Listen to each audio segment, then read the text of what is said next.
If music be the food of love, play on. Give me excess of it, that surfeiting the appetite may sicken, and so die. That strain again, it had a dying fall. Oh, it came o'er my ear like the sweet sound that breathes upon a bank of violets, stealing and giving odour. Enough, no more. 'Tis not so sweet now as it was before. O spirit of love, how quick and fresh art thou, that notwithstanding thy capacity, receiveth as the sea. Naught enters there of what validity and pitch soe'er, but falls into abatement and low price, even in a minute. So full of shapes is fancy, that it alone is high fantastical. Will you go hunt, my lord? What, Curio? The hart. Why, so I do, the noblest that I have. Oh, when mine eyes did see Olivia first, methought she purged the air of pestilence. That instant was I turned into a hart, and my desires like fell and cruel hounds ere since pursue me. How now? What news from her? So please, my lord, I might not be admitted, but from her handmaid do return this answer. The element itself, till 7 years' heat, shall not behold her face at ample view. But like a cloistress she will veiled walk, and water once a day her chamber round with eye-offending brine. All this to season a brother's dead love, which she would keep fresh and lasting in her sad remembrance. Oh, she that hath a heart of that fine frame, to pay this debt of love but to a brother! How will she love when the rich golden shaft have killed the flock of all affections else that live in her? When liver, brain, and heart, these sovereign thrones, are all supplied and filled, her sweet perfections with oneself king. Away before me to sweet beds of flowers. Love thoughts lie rich when canopied with bowers.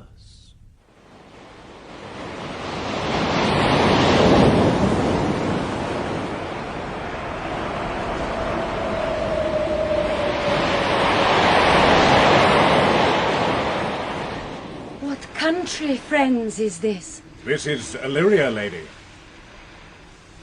And what should I do in Illyria? My brother, he is in Elysium. Perchance he is not drowned. What think you, sailors? It is perchance that you yourself were saved. Oh, my poor brother.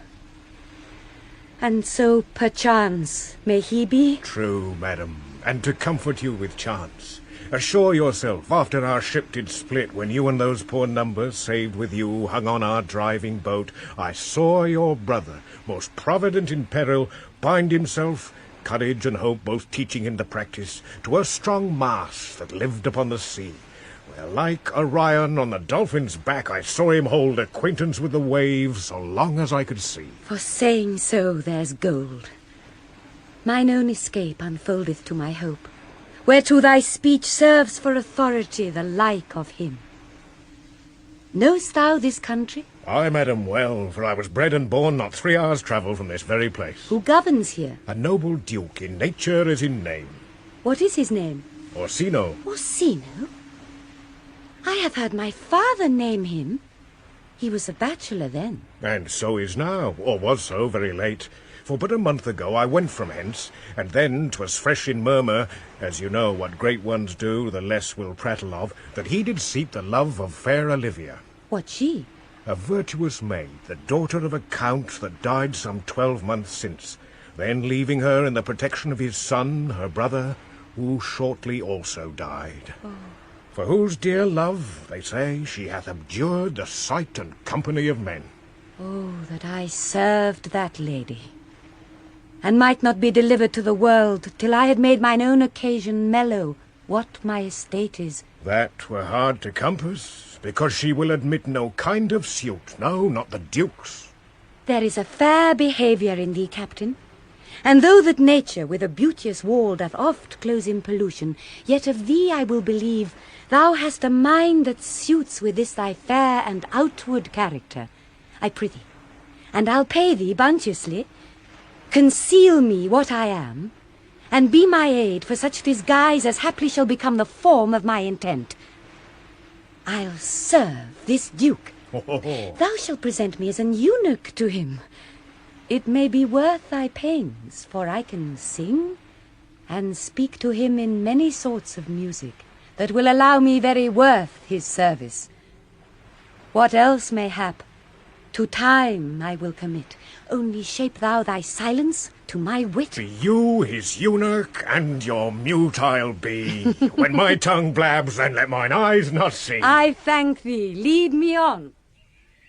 What a plague means my niece to take the death of her brother thus? I am sure care's an enemy to life. By my troth, Sir Toby, you must come in earlier o' nights. Your cousin, my lady, takes great exceptions to your ill hours. Why, let her accept before accepted. Aye, but you must confine yourself within the modest limits of order. Confine? I'll confine myself no finer than I am. These clothes are good enough to drink in, and so be these boots too. And they be not, let them hang themselves in their own straps. Right quaffing and drinking will undo you. I heard my lady talk of it yesterday, and of a foolish knight that you brought in one night here to be her wooer. Oh, Sir Andrew Aguecheek? Aye, he. Well, he's as tall a man as any's in Illyria. Oh, what's that to the purpose? Why, he has 3,000 ducats a year. Aye, but he'll have but a year in all these ducats. He's a very fool and a prodigal. Fie that you'll say so. He plays at the viol, the gamboys, and speaks 3 or 4 languages word for word without book, and hath all the good gifts of nature. Oh, he hath indeed. Almost natural. But besides that he's a fool, he's a great quarreller. And but that he hath the gift of a coward to allay the gust he hath in quarrelling, it is thought among the prudent he would quickly have the gift of a grave. By this hand they are scoundrels and substractors that say so of him. Who are they? They that add, moreover, he's drunk nightly in your company. With drinking hell, to my niece? Oh. I'll drink to her as long as there's a passage in my throat and drink in Illyria. Oh, he's a coward and a coistrel who will not drink to my niece till his brains turn to the dough like a parish top. What wench? Castiliano will go, for here comes Sir Andrew Ague-Face. Sir Toby Belch! How now, Sir Toby Belch? Sweet Sir Andrew! Bless you, fair shrew. And you too, sir. Accost, Sir Andrew, accost. What's that? My niece's chambermaid. Oh, a good Mistress Accost. I desire better acquaintance. My name is Mary, sir. A good Mistress Mary Accost. Oh, you mistake, knight. Accost is front her, board her, woo her, assail her. By my troth, I would not undertake her in this company. Is that the meaning of accost? Fare you well, gentlemen. And thou let part so, Sir Andrew, would thou mightst never draw sword again. And you part so, mistress, I would I might never draw sword again. Fair lady, do you think you have fools in hand? Sir, I have not you by the hand. Marry, but you shall have, and here's my hand. Oh, now, sir, thought is free. Huh? I pray you bring your hand to the buttery bar and let it drink. Oh, wherefore, sweetheart? What's your metaphor? It's dry, sir. Why, I think so. I'm not such an ass, but I can keep my hand dry. But what's your jest? A dry jest, sir. Oh, are you full of them? Why, sir, I have them at my fingers' ends. Marry, now I let go your hand, I am barren. Oh, knight, thou lack'st a cup of canary. When did I see thee so put down? Never in your life, I think, unless you see canary put me down. Methinks sometimes I have no more wit than a Christian or an ordinary man has. But I am a great eater of beef, and I believe that does harm to my wit. No question. And I thought that had forswear it. I'll ride home tomorrow, Sir Toby. Pourquoi, my dear knight? Oh, what is pourquoi? Do or not do? Would I had bestowed that time in the tongs that I have in fencing, dancing, and bear-baiting. Oh, had I but followed the arts. Then hadst thou had an excellent head of hair. Why, would that have mended my hair? Past question, for thou seest it will not curl by nature. No, but it becomes me well enough, it does not? No, excellent, it hangs like flax on a distaff. And I hope to see a hussif take thee between her legs and spin it off. Oh. Oh, faith, I'll home tomorrow, Sir Toby. Your niece will not be seen. Or if she be, it's 4 to 1 she'll none of me. The Count himself here hard by woos her. No, she'll none of the Count. She'll not match above her degree, neither in estate years nor wit. I've heard her swear't. Tut, there's life in't, man. I'll stay a month longer. Oh, I am a fellow of the strangest mind in the world. I delight in masques and revels, sometimes altogether. Oh, art thou good at these kickshaws this night? As any man in Illyria, whatsoever he be under the degree of my betters, and yet I will not compare with an old man. What is thy excellence in a galliard knight? Faith, I can cut a caper. And I can cut the mutton too. And I think I have the back trick, simply as strong as any man in Illyria. Wherefore are these things hid? Wherefore have these gifts a curtain before them? Are they like to take dust like Mistress Maule's picture? Why dost thou not go to church in a galliard and come home in a coranto? Well, my very walk should be a jig. I would not so much as make water, but in a syncopace. Oh, ha, ha, ha. Oh, what dost thou mean? Is it a world to hide virtues in? I did think by the excellent constitution of thy leg it was formed under the star of a galliard. Aye, 'tis strong, and it does indifferent well in a dun-coloured stock. Shall we set about some revels? What should we do else? Were we not born under Taurus? Yeah, Taurus. That's sides and heart. No, sir, it is legs and thighs. Oh. Let me see thee caper. Caper. Oh, no. Hiya. Love me. Excellent.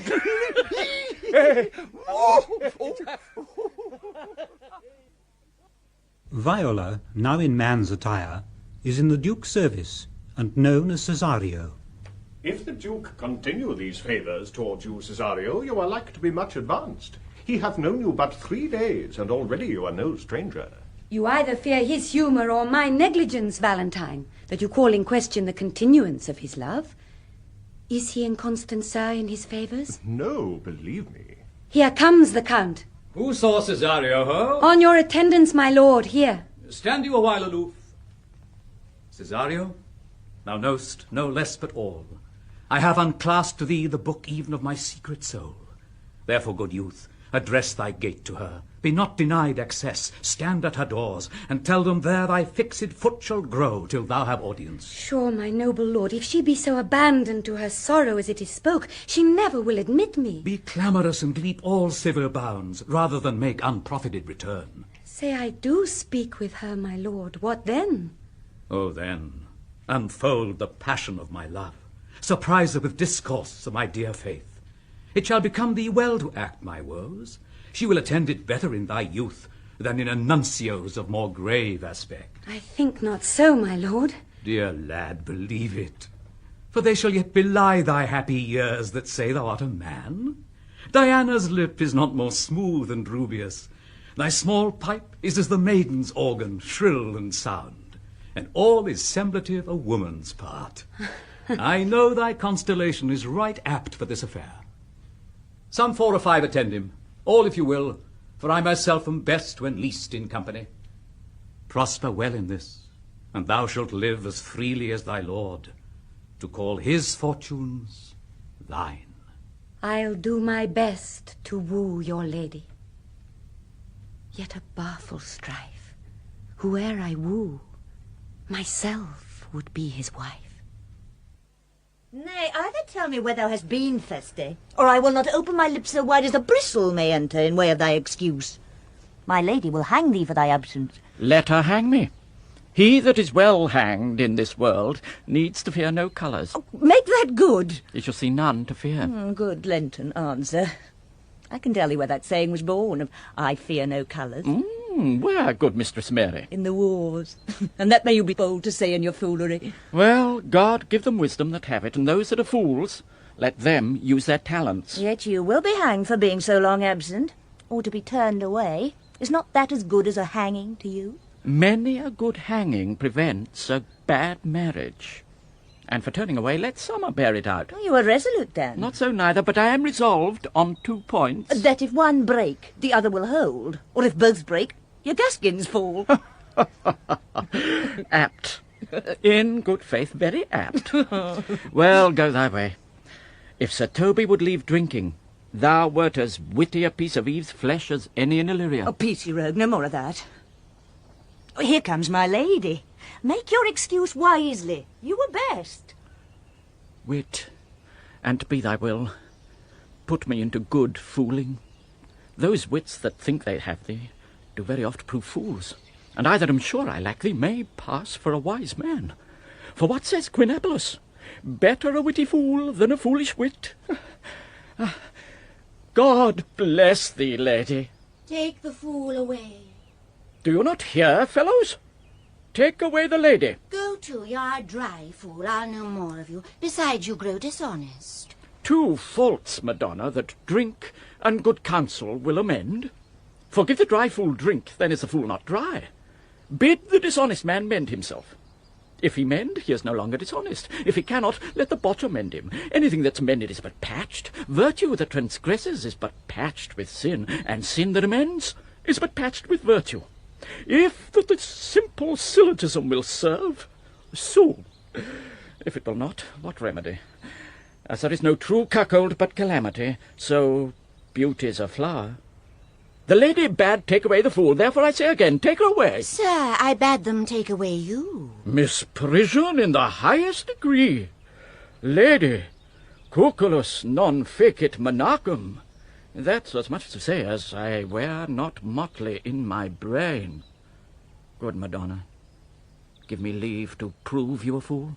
Can you do it? Dexterously, good Madonna. Make your proof. I must catechize you for it, Madonna. Good my mouse of virtue. Answer me. Well, sir, for want of other idleness, I'll bide your proof. Good Madonna, why mourn'st thou? Good fool, for my brother's death. I think his soul is in hell, Madonna. I know his soul is in heaven, fool. The more fool, Madonna, to mourn for your brother's soul in heaven. Take away the fool, gentlemen. What think you of this fool, Malvolio? Doth he not mend? Yes, and shall do till the pangs of death shake him. Infirmity that decays the wise doth ever make the better fool. God send you, sir, a speedy infirmity, for the better increasing your folly. Sir Toby will be sworn that I am no fox, but he will not pass his word for twopence that you are no fool. How say you to that, Malvolio? I marvel your ladyship takes delight in such a barren rascal. I saw him put down the other day with an ordinary fool that has no more brain than a stone. Sir! Now, look you now, he's out of his guard already. Unless you laugh and minister occasion to him, he's gagged. I protest I take these wise men that crow so at these set kind of fools no better than the fool Zane is. Oh, you are sick of self-love, Malvolio, and taste with a distempered appetite. To be generous, guiltless, and of free disposition is to take those things for bird bolts that you deem cannon bullets. There is no slander in an allowed fool, though he do nothing but rail, nor no railing in a known discreet man, though he do nothing but reprove. Now Mercury endue thee with leasing, for thou speak'st well of fools. Madam, there is at the gate a young gentleman, much desires to speak with you. From the Count Orsino, is it? I know not, madam. 'Tis a fair young man, and well attended. Who of my people hold him in delay? Sir Toby, madam, your kinsman. Fetch him off, I pray you. He speaks nothing but madman. Fie on him. Go you, Malvolio. If it be a suit from the Count, I am sick or not at home, what you will to dismiss it. Now you see, sir, how your fooling grows old, and people dislike it. Thou hast spoke for us, Madonna, as if thy eldest son should be a fool, whose skull Jove cram with brains, for one of thy kin is a most weak pyamater. Here he comes, Sir Toby. By mine honour, half drunk. What is he at the gate, cousin? A gentleman. A gentleman? What gentleman? 'Tis a gentleman here. A plague of these pickle herrings. Oh, now, soft. God, Sir Toby! Cousin, how have you come so early by this lethargy? Lechery, I defy lechery. There's one at the gate. I marry, what is he? Oh, let him be the devil, and he will, I care not. Give me faith, say I.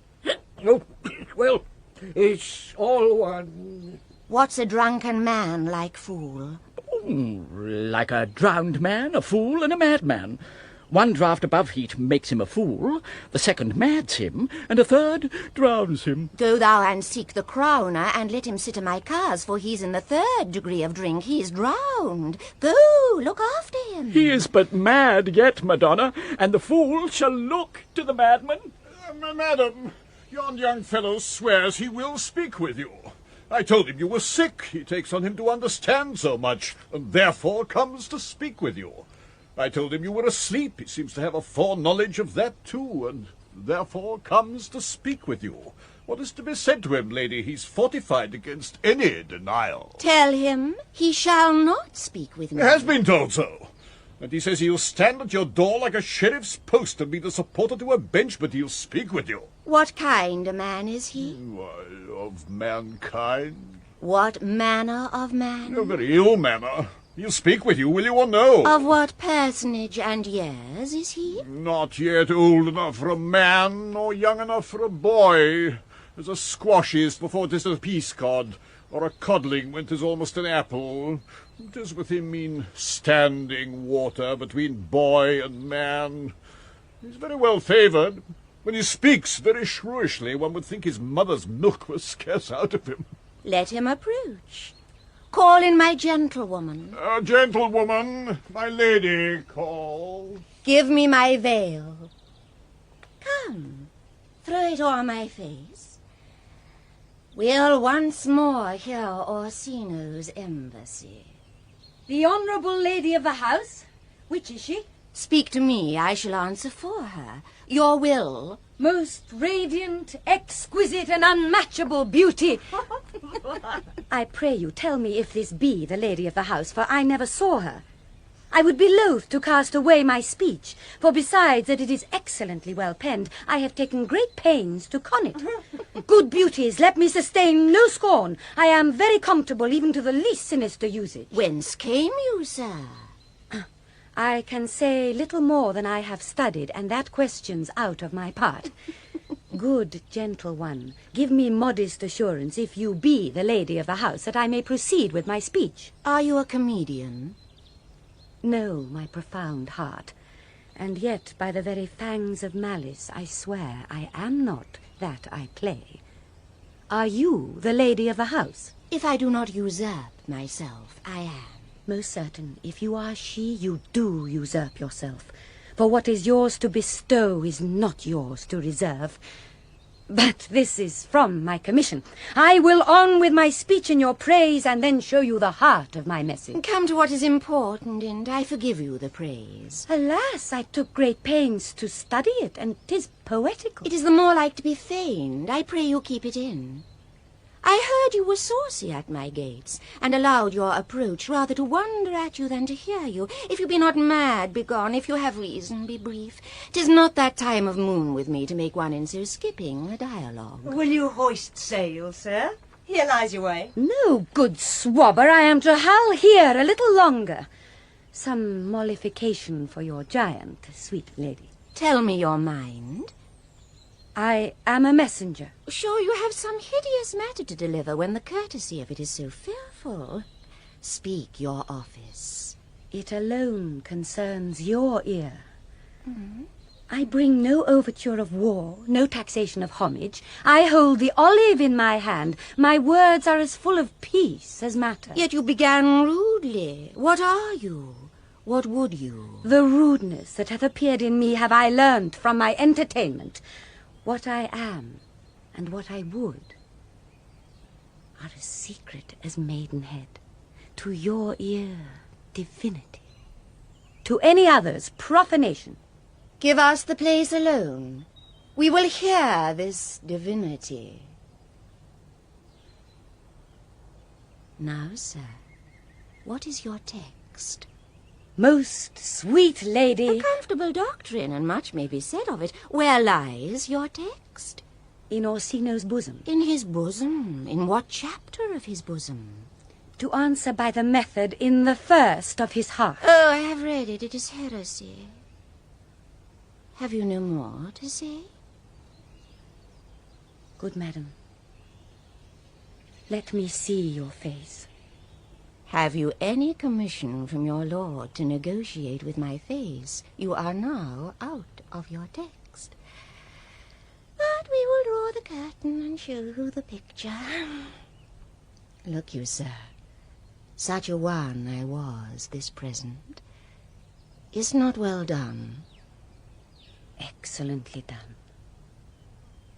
If God did all, 'tis ingrain, sir, 'twill endure wind and weather. 'Tis beauty truly blent, whose red and white nature's own sweet and cunning hand laid on. Lady, you are the cruellest she alive, if you will lead these graces to the grave and leave the world no copy. Oh, sir, I will not be so hard-hearted. I will give out divers schedules of my beauty. It shall be inventoried, and every particle and utensil labelled to my will, as item 2 lips, indifferent red, item 2 grey eyes with lids to them, item 1 neck, 1 chin, and so forth. Were you sent hither to praise me? I see you what you are. You are too proud. But if you were the devil, you are fair. My lord and master loves you. Oh, such love could be but recompense though you were crowned a nonpareil of beauty. How does he love me? With adorations, fertile tears, with groans that thunder love, with sighs of fire. Your lord does know my mind. I cannot love him. Yet I suppose him virtuous, know him noble, of great estate, of fresh and stainless youth, in voices well divulged, free, learned, and valiant, and in dimension and the shape of nature a gracious person. But yet I cannot love him. He might have took his answer long ago. If I did love you in my master's flame, with such a suffering, such a deadly life, in your denial I would find no sense. I would not understand it. Why, what would you? Make me a willow cabin at your gate, and call upon my soul within the house.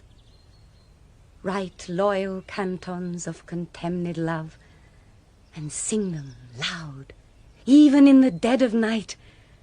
Halloo your name to the reverberate hills, and make the babbling gossip of the air cry out,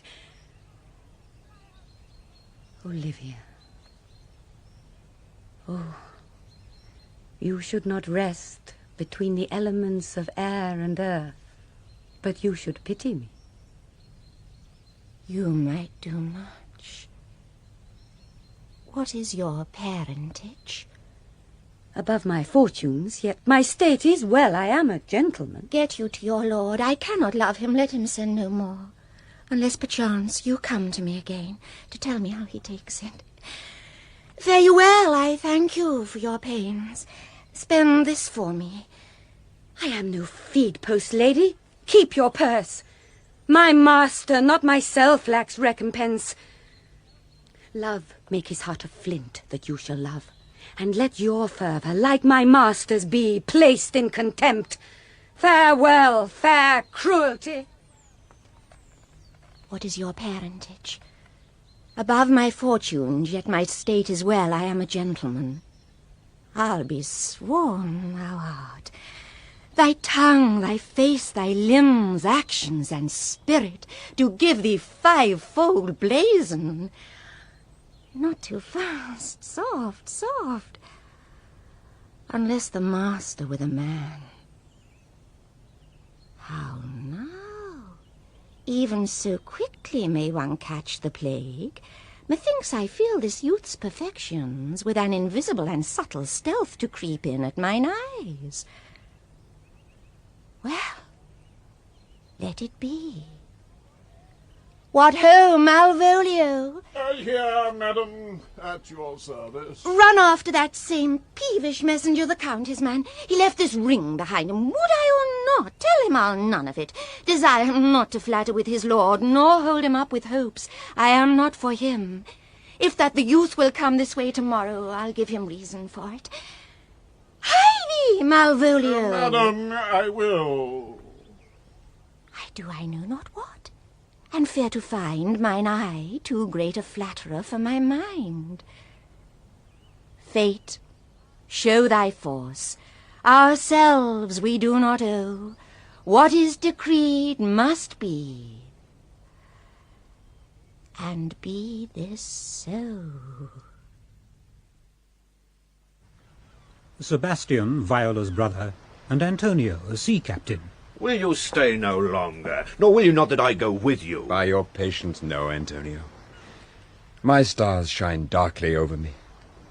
The malignancy of my fate might perhaps distemper yours. Therefore I shall crave of you your leave that I may bear my evils alone.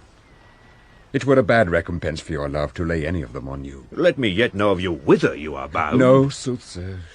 My determinate voyage is mere extravagancy. But I perceive in you so excellent a touch of modesty that you will not extort from me what I am willing to keep in. Therefore it charges me in manners, the rather to express myself. You must know of me then, Antonio, my name is Sebastian. My father was that Sebastian of Messaline, whom I know you have heard of. He left behind him myself and a sister, both born in an hour. If the heavens had been pleased, would we had so ended. But you, sir, altered that. For some hour before you took me from the breach of the sea was my sister drowned. Alas, the day. A lady, sir, though it was said she much resembled me, was yet of many accounted beautiful. But though I could not with such estimable wonder over far believe that, yet thus far I will boldly publish her. She bore a mind that envy could not but call fair. She is drowned already, sir, with salt water, though I seem to drown her remembrance again with more. Pardon me, sir, your bad entertainment. Oh, good Antonio, forgive me your trouble. If you will not murder me for my love, let me be your servant. If you will not undo what you have done, that is, kill him whom you have recovered, desire it not. Fare ye well at once. My bosom is full of kindness, and I am yet so near the manners of my mother that upon the least occasion more mine eyes will tell tales of me. I am bound to the Count Orsino's court. Farewell. The gentleness of all the gods go with thee. I have many enemies in Orsino's court, else would I very shortly see thee there. But come what may, I do adore thee so that danger shall seem sport, and I will go. Were not you even now with the Countess Olivia? Even now, sir, on a moderate pace. I have since arrived but hither. She returns this ring to you, sir. You might have saved me my pains to have taken it away yourself. She adds, moreover, that you should put your lord into a desperate assurance she will none of him. And one thing more, that you be never so hardy to come again in his affairs, unless it be to report your lord's taking of this. Receive it, so. She took the ring of me. I'll none of it. Oh, come, sir, you peevishly threw it to her, and her will is it should be so returned. If it be worth stooping for. There it lies, in your eye. If not, be it his that finds it. I left no ring with her. What means this lady? Fortune forbid my outside have not charmed her. She made good view of me, indeed so much that sure methought her eyes had lost her tongue, for she did speak in starts distractedly. She loves me, sure.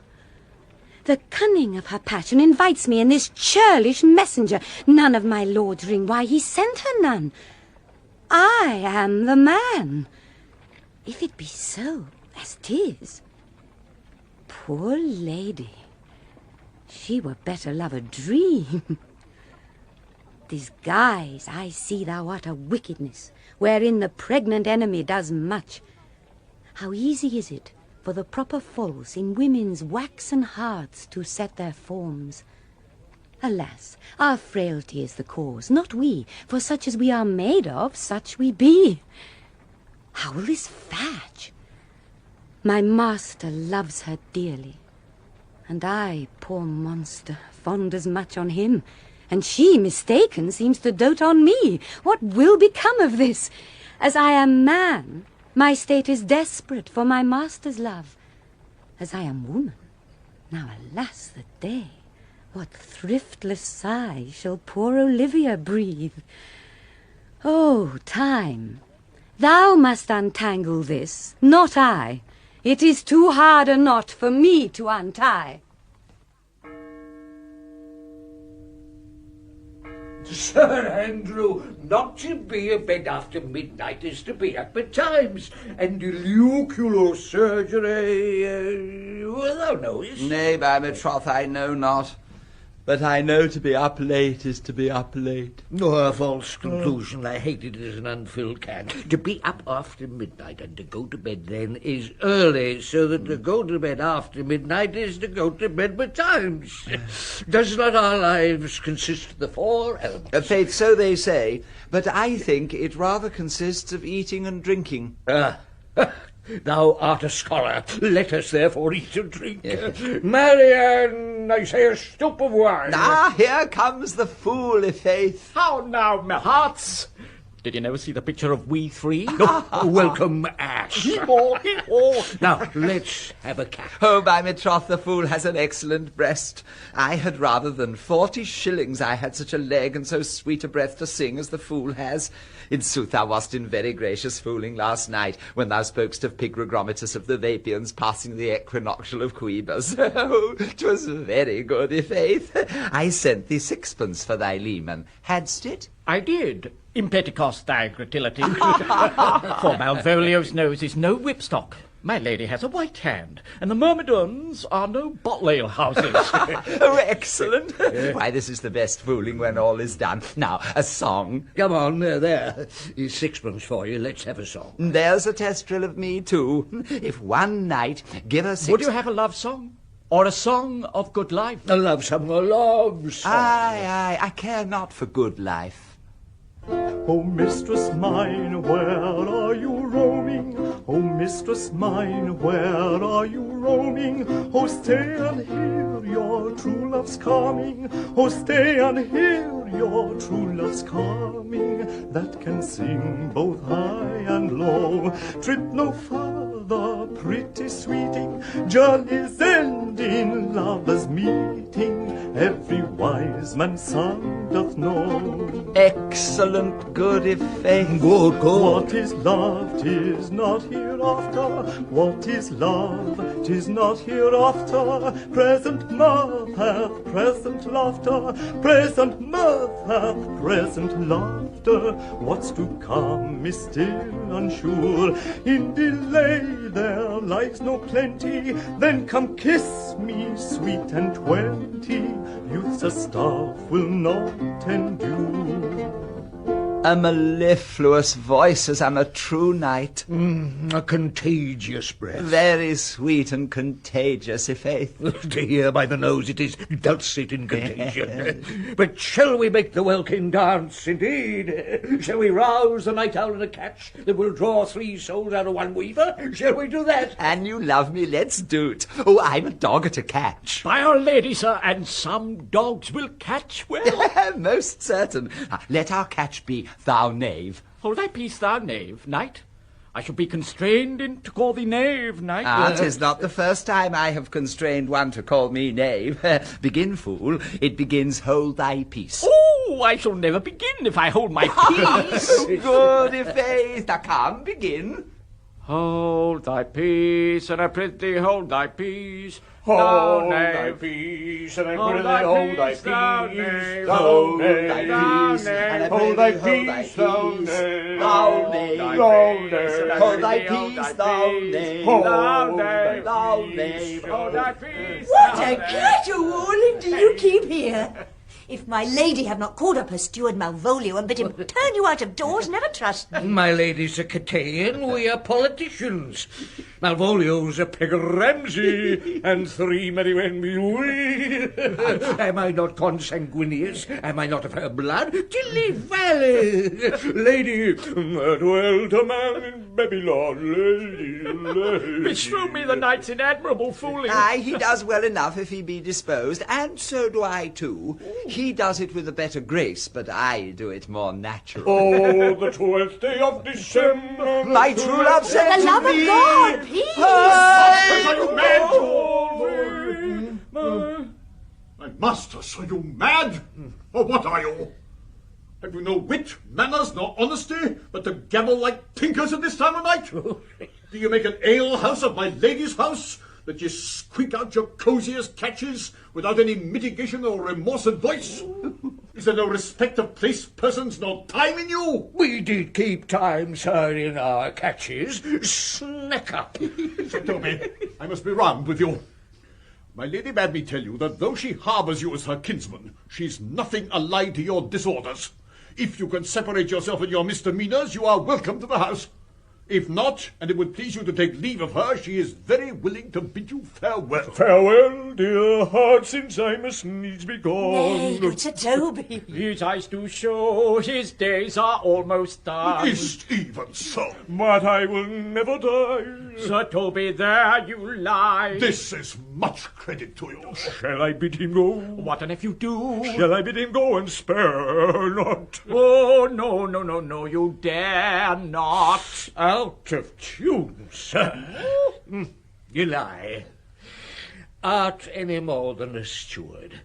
Dost thou think because thou art virtuous there shall be no more cakes and ale? Yes, by St. Anne.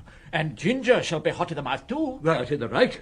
Go, sir, rub your chain with crumbs. A stoup of wine, Maria. Mistress Mary, if you prized my lady's favour at anything more than contempt, you would not give means for this uncivil rule. She shall know of it by this hand. Oh, shake your ears. 'Twere as good a deed as to drink when a man's a-hungry, to challenge him the field, and then to break promise with him and make a fool of him. Duke Knight, I'll write thee a challenge. Oh, or I'll deliver thy indignation to him by word of mouth. Sweet Sir Toby, be patient for tonight. Oh, since the youth of the Count's was today with my lady, she is much out of quiet. For Monsieur Malvolio, let me alone with him. If I do not gull him into a nay-word and make him a common recreation, do not think I have wit enough to lie straight in my bed. I know I can do it. Oh, possess us, tell us something of him. Oh, marry, sir, sometimes he is a kind of Puritan. Oh, if I thought that, I'd beat him like a dog. For being a Puritan, thy exquisite reason, dear knight. I have no exquisite reason for it, but I have reason good enough. A devil a Puritan that he is, or anything constantly but a time-pleaser. An affectioned ass that cons state without book and utters it by great swoops. The best persuaded of himself. So crammed as he thinks with excellencies that it is his grounds of faith that all that look on him love him. And on that vice in him will my revenge find notable cause to work. Oh, what wilt thou do? I will drop in his way some obscure epistles of love, wherein by the colour of his beard, the shape of his leg, the manner of his gait, the expression of his eye, forehead, and complexion, he shall find himself most feelingly personated. I can write, very like my lady, your niece. On a forgotten matter, we can hardly make distinction of our hands. Excellent. I smell a device. I have it in my nose, too. He shall think by the letters that thou wilt drop that they come from my niece, and that she's in love with him. My purpose is indeed a horse of that colour. And your horse now would make him an ass. Ass, I doubt not. Oh, 'twill be admirable. Sport royal, I warrant you. I know my physic will work with him. I will plant you two, and let a fool make a third, where he shall find the letter. Observe his construction of it. For this night, to bed and dream of the event. Farewell. Good night, Penthesilea. Oh, before me, she's a good wench. She's a beagle, true bred, and one that adores me. What is that? I was adored once, too. Let's to bed, knight. Thou hadst need send for more money. If I cannot recover your niece, I am a foul way out. Send for money, knight. If thou hast not in the end, call me Captain. If I do not, never trust me. Take it how you will. Come, I'll go burn some sack. 'Tis too late to go to bed now. Come, knight. Come, knight. Give me some music. But that piece of song, that old and antique song we heard last night, methought it did relieve my passion much, more than light airs and recollected terms of these most brisk and giddy-paced times. Come, but one verse. He is not here, so please your lordship, that should sing it. Who was it? Feste, the jester, my lord. A fool that the Lady Olivia's father took much delight in. He is about the house. Seek him out, and play the tune the while.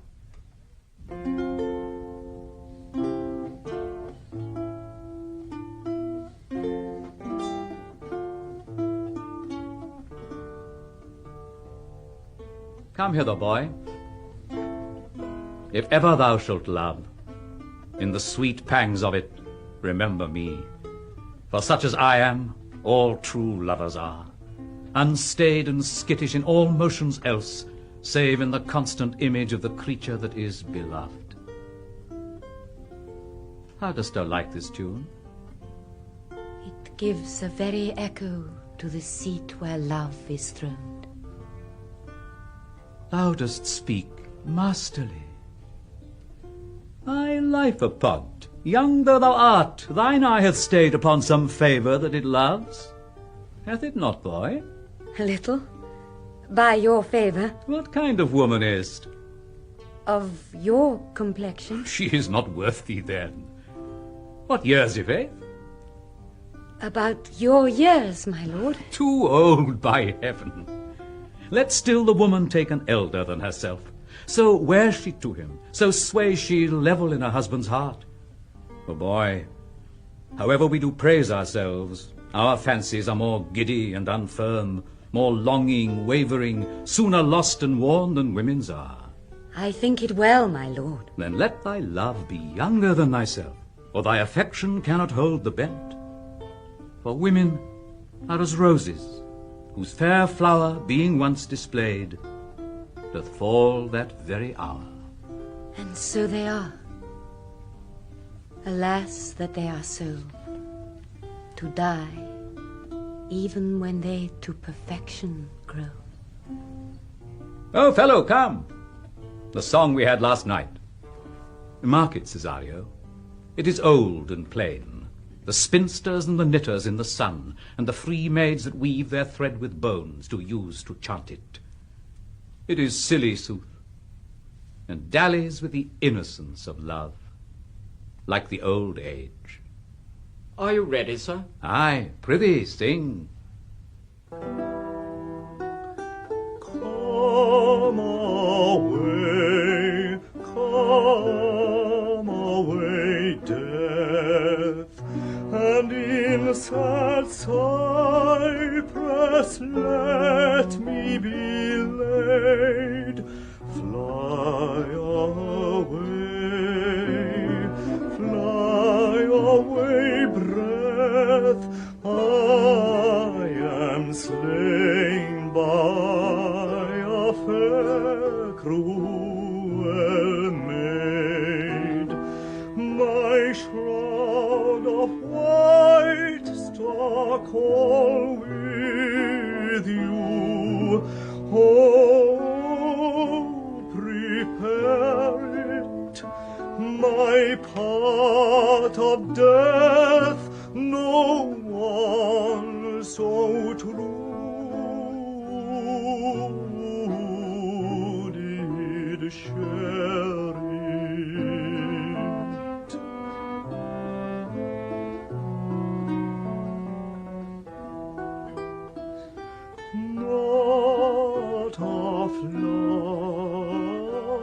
Not a flower sweet on my black coffin let there be strewn.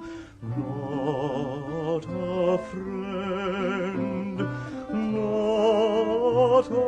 friend greet my poor corpse where my bone shall be thrown. A thousand sighs to save, lay me where sad true love never find my grave to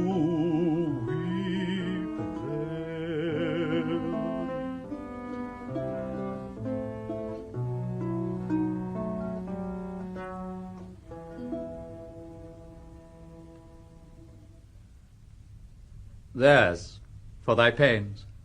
No pain, sir. I take pleasure in singing, sir. I'll pay thy pleasure, then. Truly, sir, and pleasure will be paid, one time or another. Give me now leave to leave thee.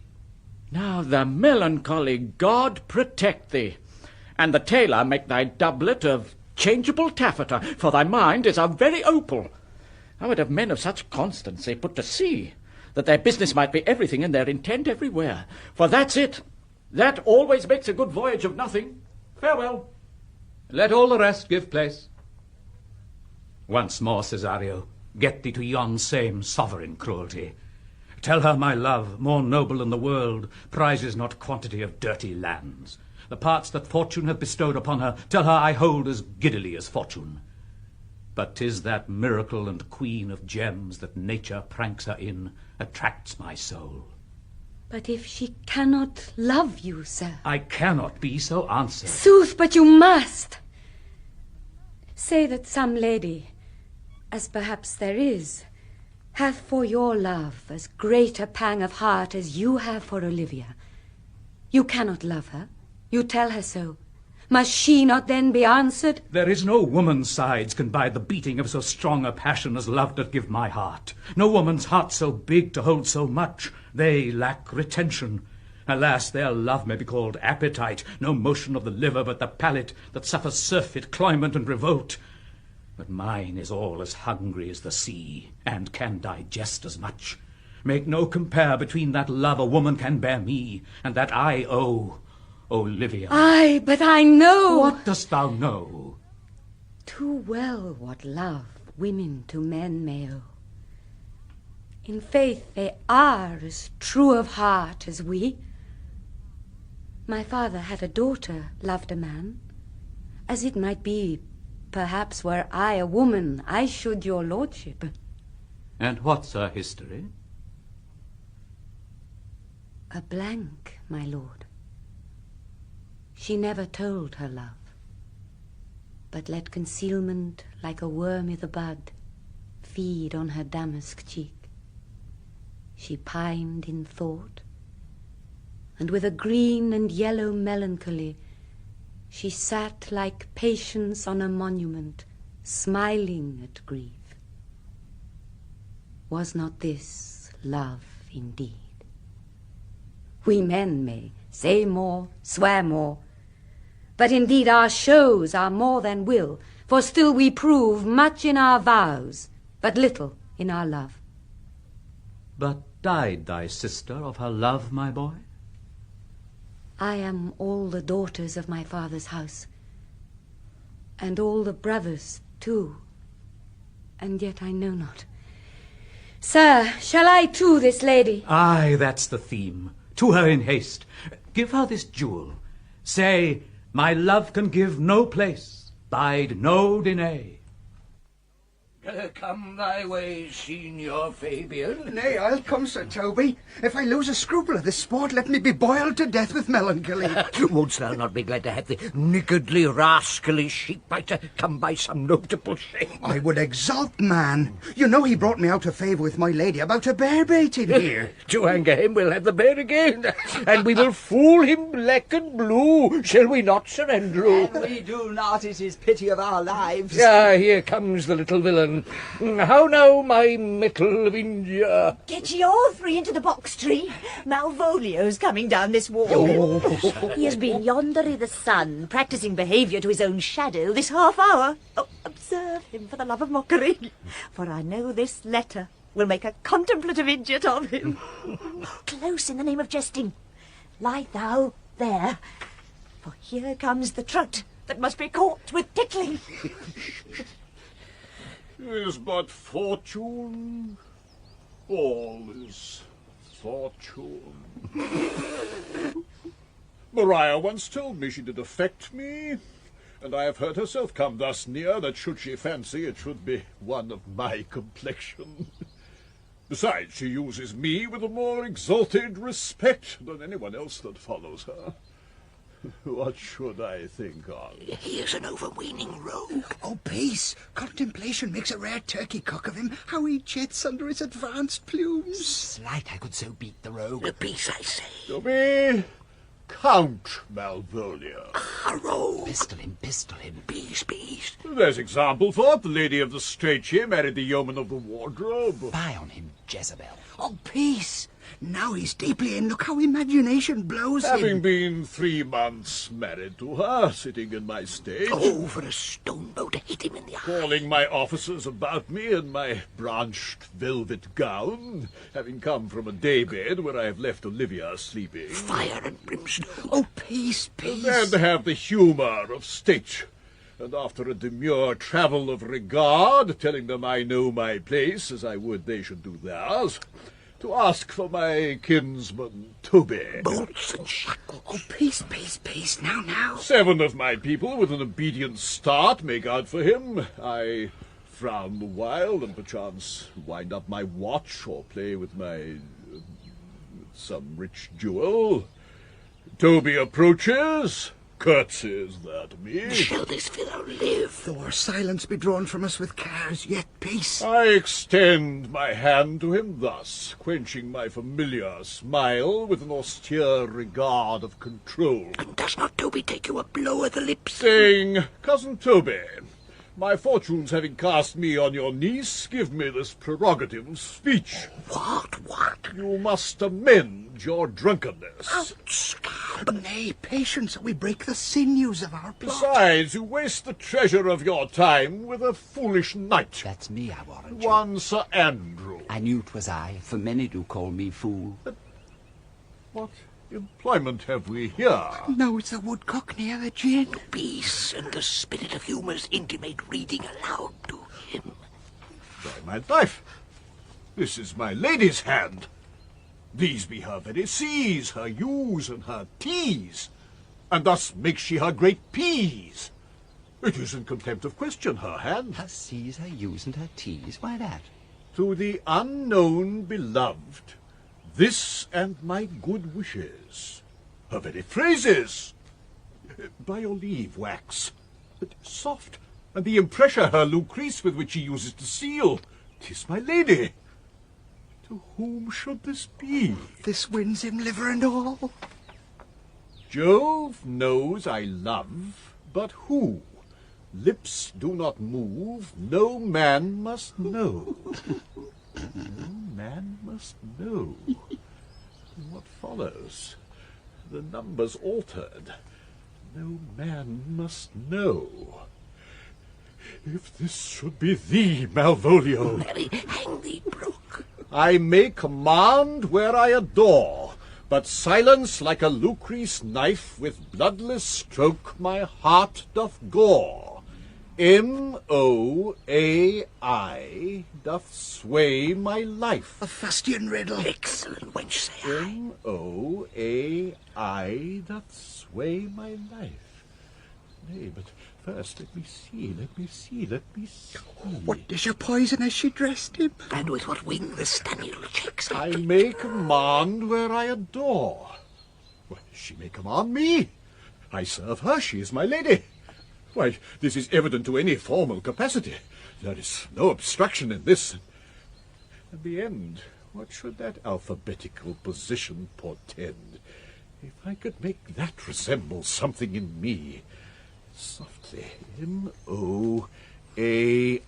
Oh, I make up that. He's now at a gold cent. The Souter will cry upon for all this, though it be as rank as a fox. M. Malvolio. M. Why, that begins my name. Did not I say he would work it out? The cur is excellent at faults. M. But then there is no consonancy in the sequel. That suffers under probation. A should follow, but O does. No shall end, I hope. Aye, or I'll cudgel him and make him cry. Then I comes behind. Aye, and you had any eye behind you, you might see more detraction at your heels than fortunes before you. M-O-A-I. This simulation is not as the former. And yet, to crush this a little, it would bow to me, for every one of these letters are in my name. Soft, here follows prose. If this fall into thy hand, revolve, In my stars I am above thee, but be not afraid of greatness. Some are born great, some achieve greatness, and some have greatness thrust upon them. Thy fates open their hands, let thy blood and spirit embrace them. And to inure thyself to what thou art like to be, cast thy humble slough and appear fresh. Be opposite with a kinsman, surly with servants. Let thy tongue tang arguments of state. Put thyself into the trick of singularity. She thus advises thee that sighs for thee. Remember who commended thy yellow stockings, and wished to see thee ever cross-gartered. I say remember. Go to, thou art made if thou desirest to be so. If not, let me see thee a steward still, the fellow of servants and not worthy to touch fortune's fingers. Farewell, she that would alter services with thee, the fortunate unhappy. Daylight and champagne discovers not more. This is open. I will be proud. I will read politic authors. I will baffle Sir Toby. I will wash off gross acquaintance. I will be point devised the very man. I do not now fool myself to let imagination jade me, for every reason excites to this that my lady loves me. She did commend my yellow stockings of late. She did praise my leg being cross-gartered. And in this she manifests herself to my love, and with a kind of injunction drives me to these habits of her liking. I thank my stars I am happy. I will be strange, stout in yellow stockings and cross-gartered, even with the swiftness of putting on. Jove and my stars be praised. Here is yet a postscript. Thou canst not choose but know who I am. If thou entertainst my love, let it appear in thy smiling. Thy smiles become thee well. Therefore in my presence still smile, dear my sweet, I prithee. Jove, I thank thee. I will smile. I will do everything that thou wilt have me.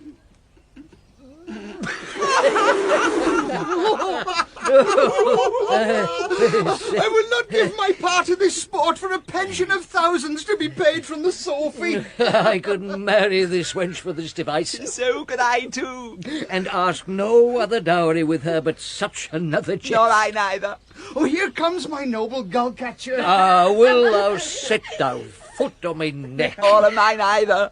Shall I play my freedom a trade trip and become thy bond slave? Faith or I either. Why, thou hast put him in such a dream that when the image of it leaves him, he must run mad. Nay, but say true. Does it work upon him? Like aquavitae with a midwife. Oh, if you will then see the fruits of the sport, mark his first approach before my lady. He will come to her in yellow stockings, and 'tis a colour she abhors, and cross-gartered, a fashion she detests. And he will smile upon her, which will now be so unsuitable to her disposition, being addicted to a melancholy as she is, that it cannot but turn him into a notable contempt. If you will see it, follow me. To the gates of Tartar, thou most excellent devil of wit. I'll make one too.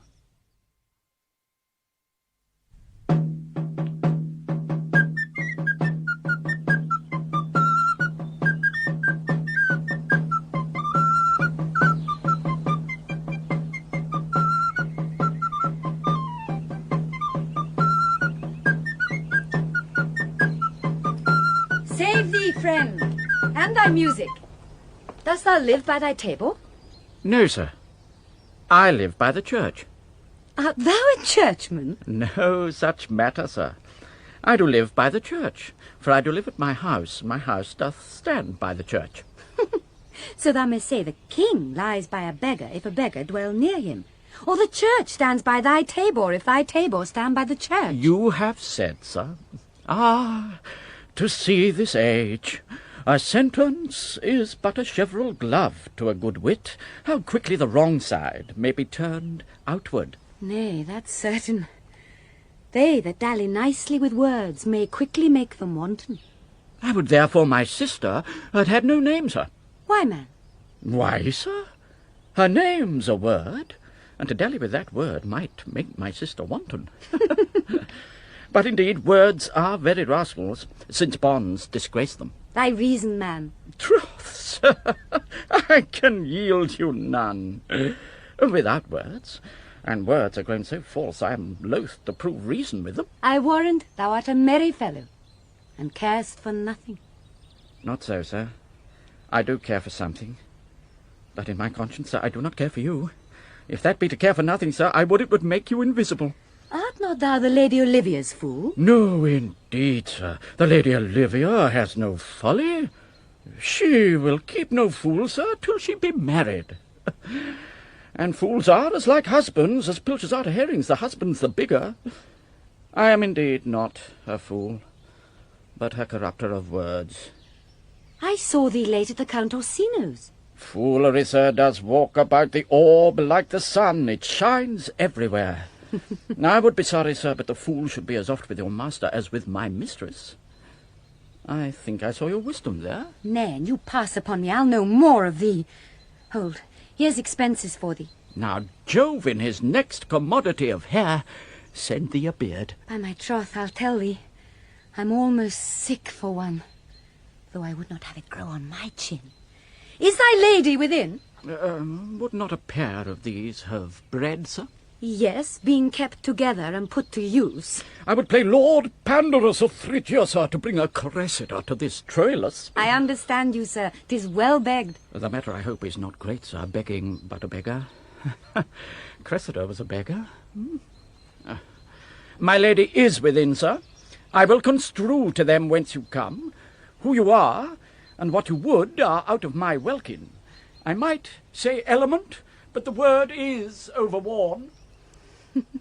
This fellow's wise enough to play the fool, and to do that well craves a kind of wit. He must observe their mood on whom he jests, the quality of persons and the time, and like the haggard check at every feather that comes before his eye. This is a practice as full of labour as a wise man's art. For folly that he wisely shows is fit, but wise men, folly fallen, quite taint their wit. Save you, gentleman. And you, sir. Dieu vous garde, monsieur. Et vous aussi, votre serviteur? I hope so you are, and I am yours. Will you encounter the house? My niece is desirous you should enter, if your trade be to her. I am bound to your niece, sir. I mean, she is the list of my voyage. Taste your legs, sir. Put them to motion. My legs do better understand me, sir, than I understand what you mean by bidding me taste my legs. I mean to go, sir. To enter. I will answer you with gate and entrance. But we are prevented. Most excellent, accomplished lady, the heavens rain odours on you. That youth's a rare courtier. Rain odours. Well. My matter hath no voice, lady, but to your own most pregnant and vouchsafed ear. Odours, pregnant, and vouchsafed. I'll get 'em all three already. Let the garden door be shut and leave me to my hearing. Give me your hand, sir. My duty, madam, and most humble service. What is your name? Cesario is your servant's name, fair princess. My servant, sir. 'Twas never merry world since lowly feigning was called compliment. Your servant to the Count Orsino, youth. And he is yours. And his must needs be yours. Your servant's servant is your servant, madam. For him I think not on him. For his thoughts, would they were blanks rather than filled with me.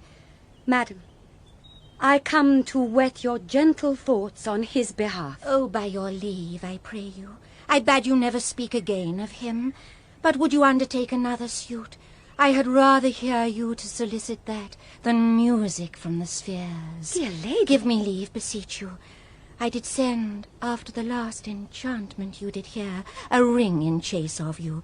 So did I abuse myself, my servant, and I fear me you.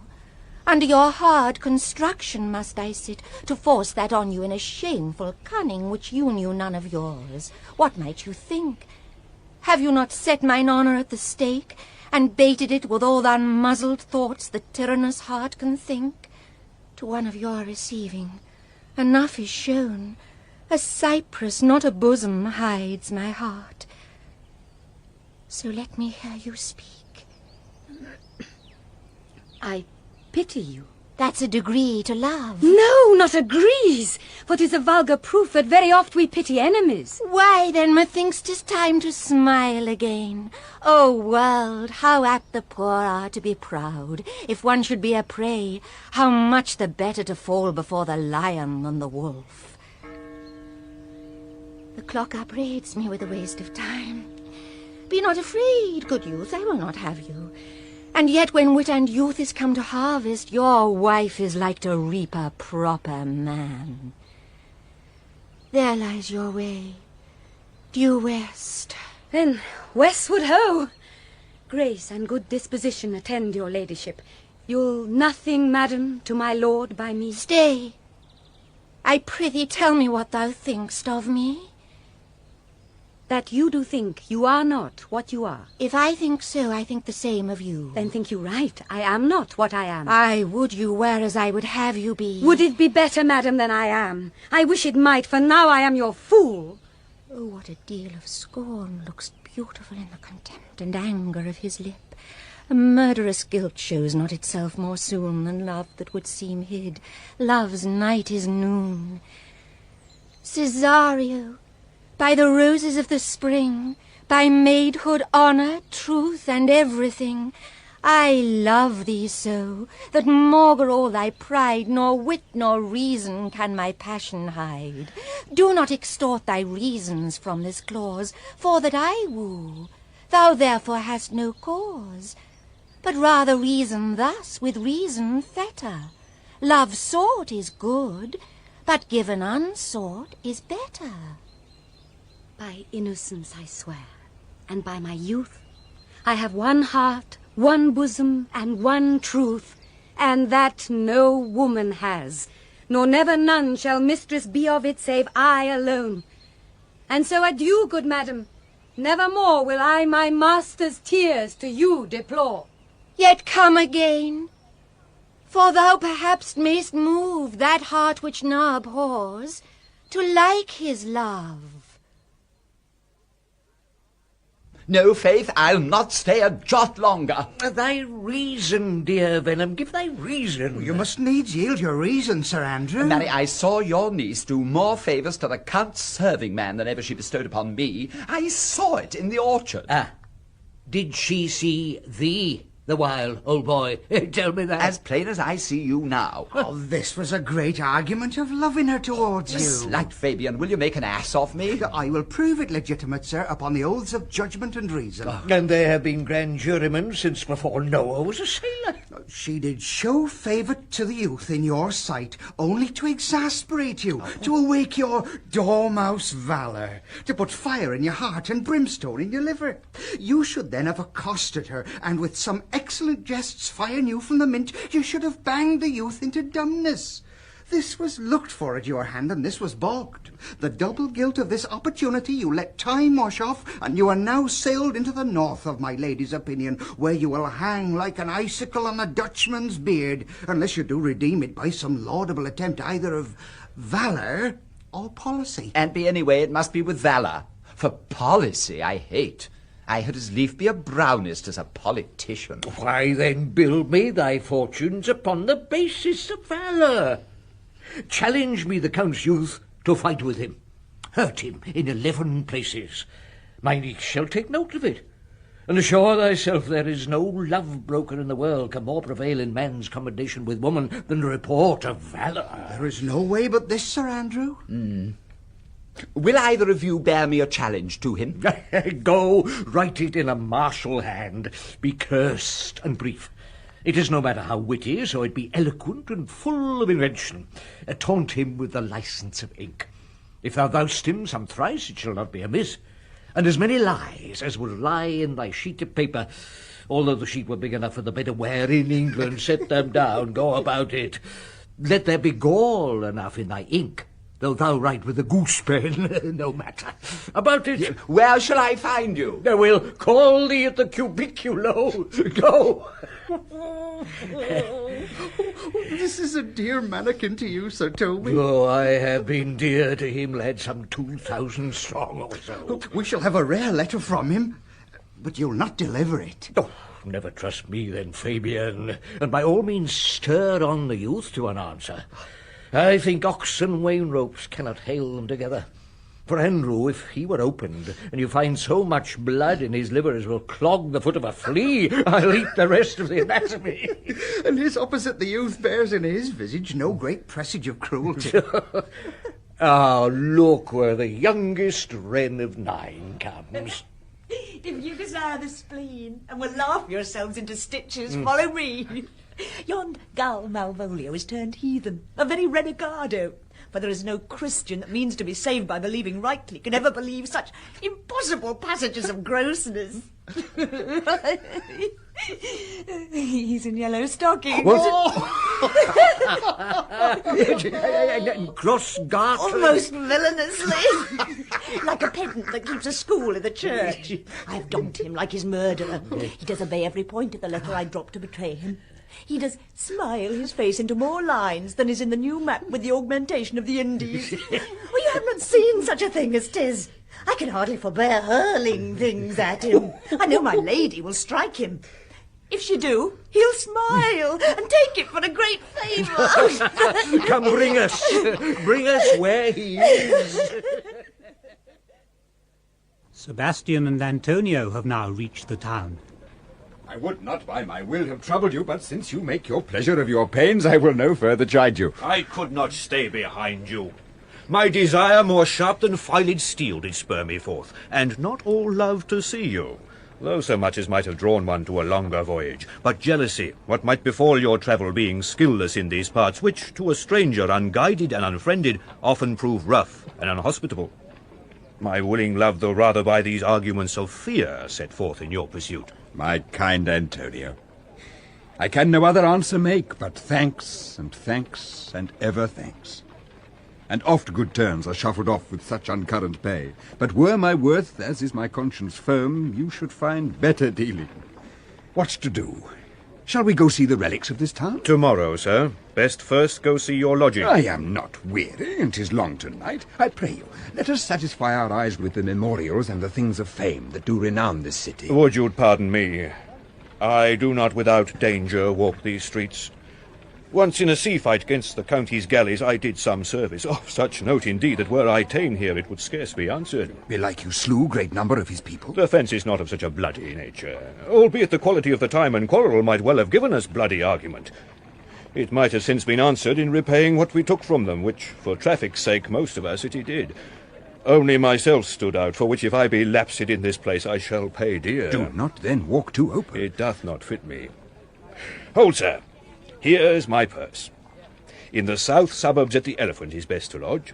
I will bespeak our diet whilst you beguile the time and feed your knowledge with viewing of the town. There shall you have me. Why, I your purse? Haply your eye shall light upon some toy you have desire to purchase, and your store, I think, is not for idle market, sir. I'll be your purse-bearer, and leave you for an hour. To the Elephant! I do remember. I have sent after him. He says he'll come. How shall I feast him, what bestow of him? For youth is bought more oft than begged or borrowed. I speak too loud. Where is Malvolio? He is sad and civil, and suits well for a servant with my fortunes.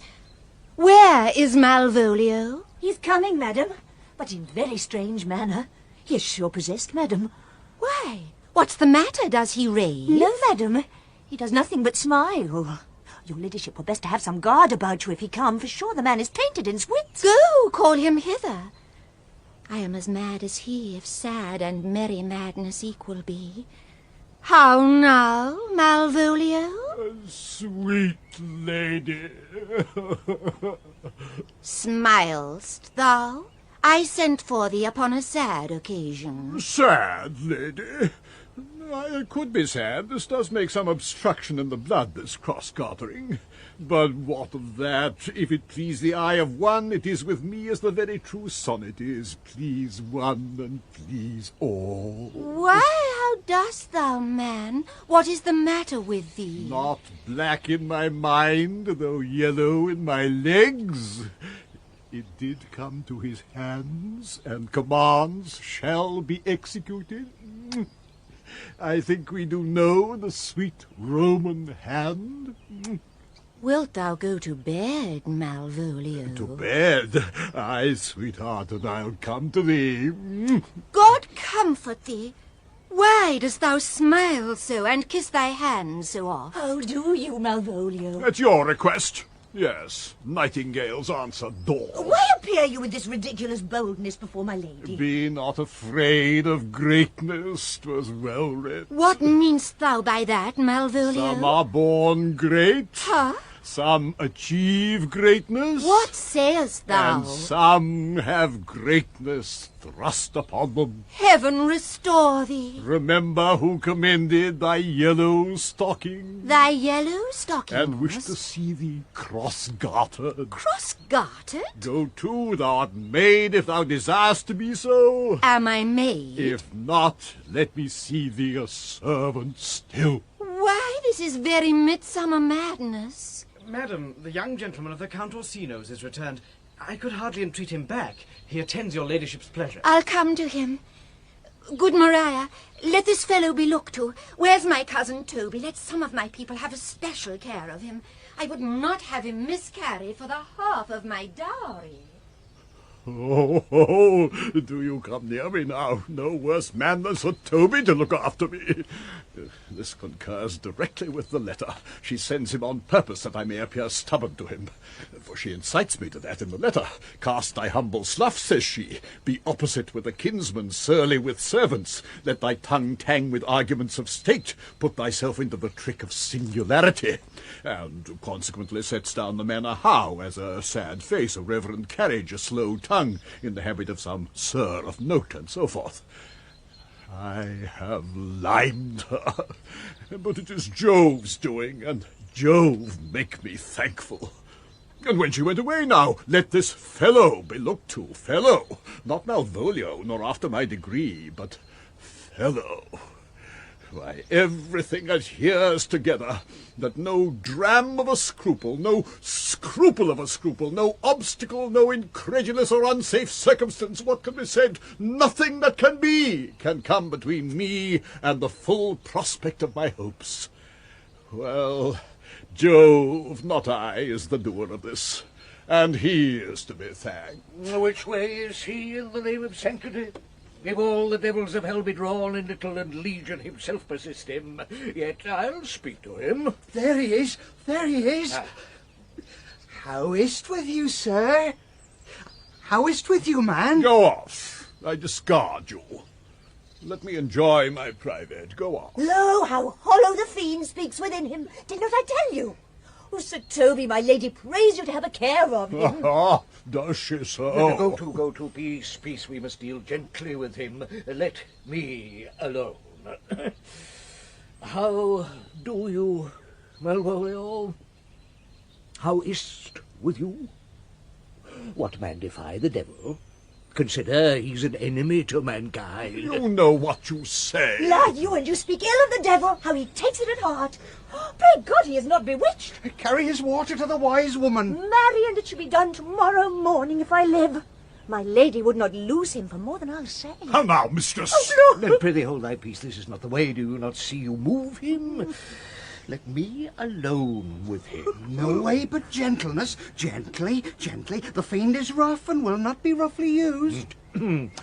Why, how now, my boarcock? How dost thou chuck? Sir! I bid ye come with me. What man 'tis not for gravity to play at cherry pit with Satan? Hang him, foul collier. Get him to say his prayers, good Sir Toby. Get him to pray. My prayers, Mix? No, I warrant you he will not hear of godliness. Go, hang yourselves all. You are idle, shallow things. I am not of your element. You shall know more hereafter. Is possible. If this were played upon a stage now, I could condemn it as an improbable fiction. His very genius had taken the infection of the device, man. Nay, pursue him now, lest the device take air and taint. Why, we shall make him mad indeed. Oh, the house will be the quieter. Come, we'll have him in a dark room and bow. My niece is already in the belief that he's mad. We may carry it thus for our pleasure and his penance, till our very pastime, tired out of breath, prompt us to have mercy on him. At which time we will bring the device to the bar and crown thee for a finder of madmen.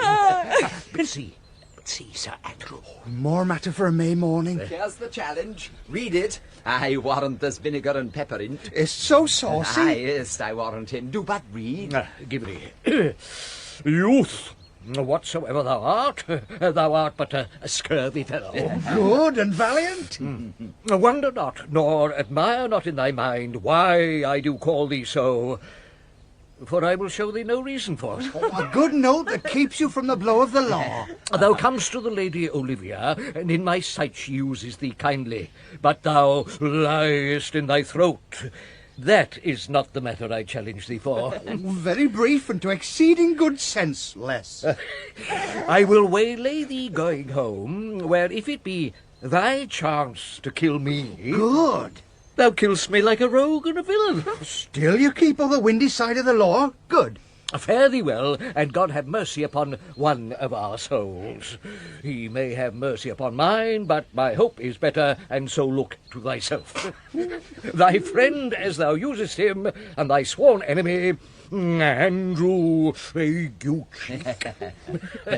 If this letter move him not, his legs cannot, I'll give it him. Oh, you may have very fit occasion for it. He is now in some commerce with my lady, and will by and by depart. Go, Sir Andrew. Scout me for him at the corner of the orchard like a bumbaily. So soon as ever thou seest him, draw. And as thou drawest, swear horrible. For it comes to pass oft that a terrible oath, with a swaggering accent sharply twanged off, gives manhood more approbation than ever proof itself would have earned him. Away! Nay, let me alone for swearing. Now will not I deliver his letter, for the behaviour of the young gentleman gives him out to be of good capacity and breeding. His employment between his lord and my niece confirms no less. Therefore, this letter, being so excellently ignorant, will breed no terror in the youth. He will find it comes from a clodpole. But, sir, I will deliver his challenge by word of mouth, set upon Aguecheek a notable report of valour, and drive the gentleman, as I know his youth will aptly receive it, into a most hideous opinion of his rage, skill, fury, and impetuosity. This will so frighten them both that they will kill one another by the look, like cockatrices. Here he comes with your niece. Give them way till he take leave, and presently after him. I will meditate the while upon some horrid message for a challenge. I have said too much unto a heart of stone, and laid mine honour to unchariot. There's something in me that reproves my fault, but such a headstrong, potent fault it is, that it but mocks reproof. With the same behaviour that your passion bears goes on my master's grief. Here, wear this jewel for me, 'tis my picture. Refuse it not, it hath no tongue to vex you, and I beseech you come again tomorrow. What shall you ask of me that I'll deny, that honour saved may upon asking give? Nothing but this, your true love for my master. How with mine honour may I give him that which I have given to you? I will acquit you. Well, come again tomorrow. Fare thee well. A fiend like thee might bear my soul to hell. Gentlemen, God save thee. And you, sir. That defence thou hast, betake thee to it. Of what nature the wrongs are thou hast done him, I know not, but thy interceptor, full of despite, bloody as the hunter, attends thee at the orchard end. Dismount thy tuck, be here in thy preparation, for thy assailant is quick, skilful, and deadly. You mistake me, sir, I'm sure. No man hath any quarrel to me. My remembrance is very free and clear from any image of offence done to any man. Oh, you'll find it otherwise, I assure you. Therefore, if you hold your life at any price, betake you to your guard. For your opposite hath in him what youth, strength, skill, and wrath can furnish man withal. I pray you, sir, what is he? No, he is nigh dubbed with unhatched rapier and on carpet consideration, but he is a devil in private brawl. Oh. Souls and bodies hath he divorced 3, and his incensement at this moment is so implacable that satisfaction can be none but by pangs of death and sepulchre. Hobnob is his word, gift or take. I will return again into the house and desire some conduct of the lady. I am no fighter. I have heard of some kind of men that put quarrels purposely on others to taste their valour. Belike this is a man of that quirk. Sir, no, his indignation derives itself out of a very computant injury. Therefore, get you on and give him his desire. No, back you shall not to the house, unless you undertake that with me, which with as much safety you might answer him. Therefore on, or strip your sword stark naked, for meddle you must, that's certain, or forswear to wear iron about you. This is as uncivil as strange. I beseech you, do me this courteous office as to know of the knight what my offence to him is. It is something of my negligence, nothing of my purpose. I will do so. Signor Fabian, stay you by this gentleman till my return. Pray you, sir, do you know of this matter? I know the knight is incensed against you, even to a mortal arbitrament, but nothing of the circumstance more.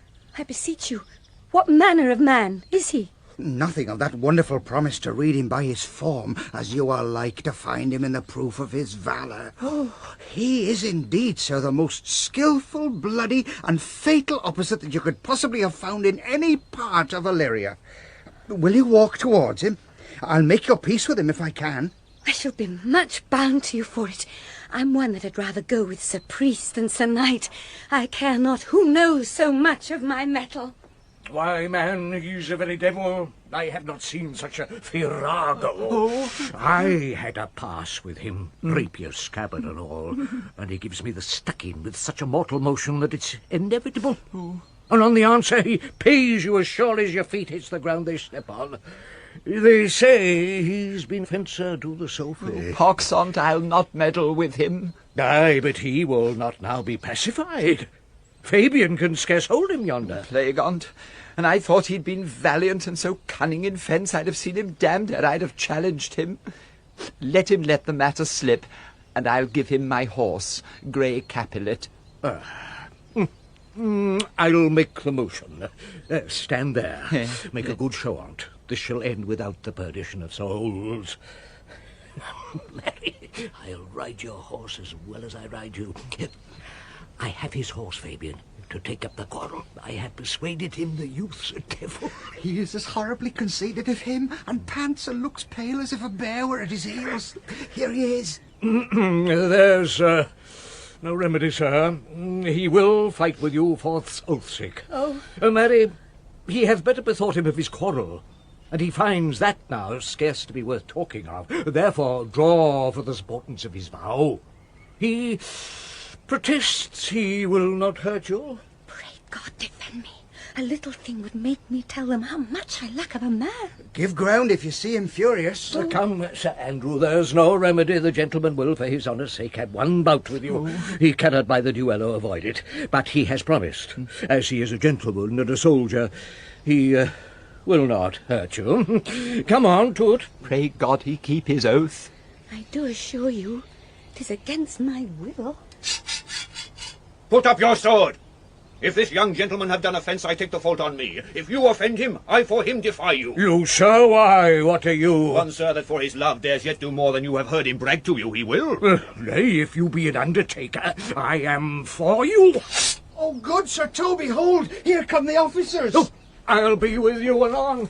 Pray, sir, put your sword up, if you please. Marry will I, sir, and for that I promised you, I'll be as good as my word. He will bear you easily, and reigns well. This is the man. Do thy office. Antonio, I arrest thee at the suit of Count Orsino. You do mistake me, sir. No, sir, no jot. I know your favour well, though now you have no sea cap on your head. Take him away. He knows I know him well. I must obey. This comes with seeking you, but there's no remedy. I shall answer it. What will you do now my necessity makes me ask you for my purse? It grieves me much more for what I cannot do for you than what befalls myself. You stand amazed, but be of comfort. Come, sir, away. I must entreat of you some of that money. What money, sir?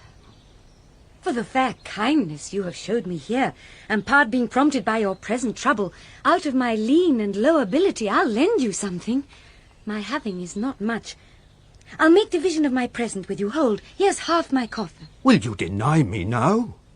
Is't possible that my deserts to you can lack persuasion? Do not tempt my misery, lest that it make me so unsound a man as to upbraid you with those kindnesses that I have done for you. I know of none, nor know I you by voice or any feature. I hate ingratitude more in a man than lying, vainness, babbling, drunkenness, or any taint of vice whose strong corruption inhabits our frail blood. Oh, heavens themselves! Come, sir, I pray you go. Let me speak a little. This youth that you see here, I snatched one half out of the jaws of death, relieved him with such sanctity of love, and to his image, which methought did promise most venerable worth, did I devotion. What's that to us? The time goes by away. But oh, how vile and idle proves this god! Thou hast, Sebastian, done good feature shame. In nature there's no blemish but the mind, none can be called deformed but the unkind. Virtue is beauty, but the beauteous evil are empty trunks o'erflourished by the devil. The man grows mad. Away with him. Come, come, sir. Lead me on. Methinks his words do from such passion fly that he believes himself. So do not I. Prove true, imagination, oh, prove true, that I, dear brother, be not ta'en for you. He named Sebastian. I my brother know, yet living in my glass. Even such, and so in favour was my brother, and he went still in this fashion, colour, ornament. For him I imitate. Oh, if it prove, tempests are kind, and salt waves fresh in love. Come hither, knight, come hither, Fabian. A very dishonest paltry boy, and more a coward than a hare. His dishonesty appears in leaving his friend here in necessity and denying him.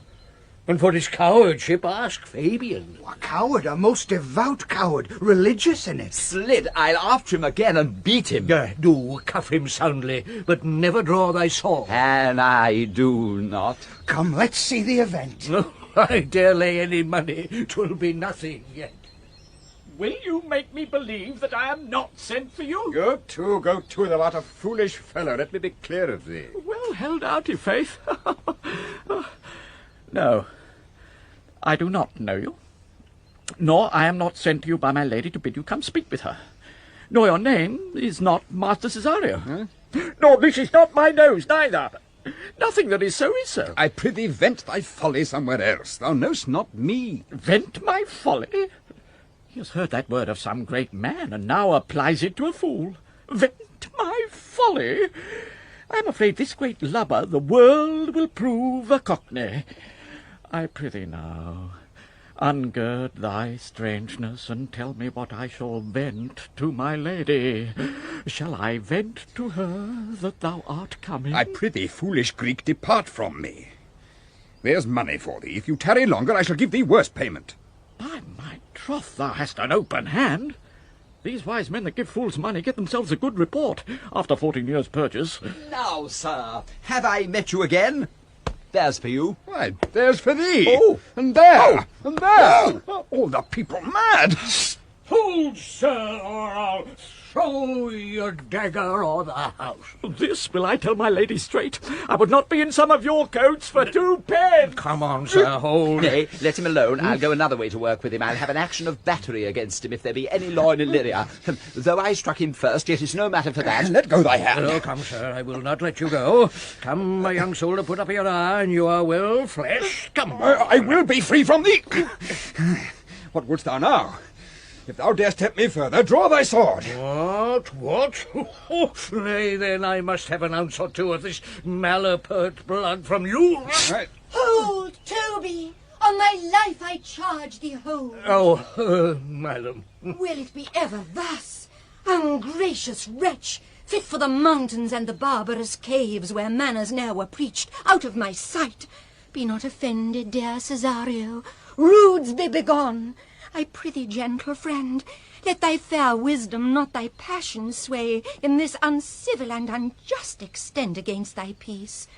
Go with me to my house, and hear thou there how many fruitless pranks this ruffian hath botched up, that thou thereby mayst smile at this. Thou shalt not choose but go.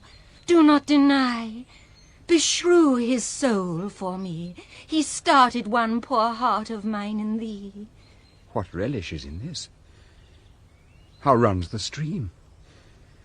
Or I am mad, or else this is a dream. Let fancy still my sense in Lethe's deep.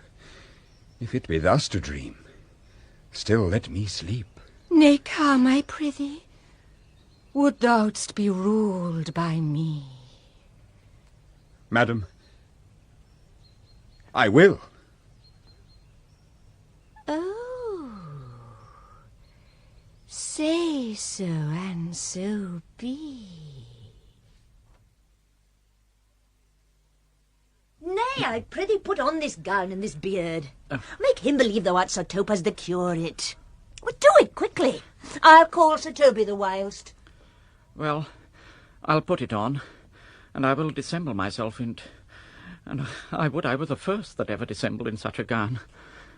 I am not tall enough to become the function well, nor lean enough to be thought a good student. But to be said an honest man and a good housekeeper goes as fairly as to say a careful man and a great scholar. If the competitors enter. Oh, Jove bless thee, Master Parson. Bonus dies, Sir Toby. Oh. For as the old hermit of Prague, that never saw pen and ink, very wittily said to a niece of King Gorboduc, that is, is. So I, being Master Parson, am Master Parson. For what is that but that, and is but is? To him, Sir Topaz. What ho, I say! Peace in this prison! The knave counterfeits well a good knave. Who calls there?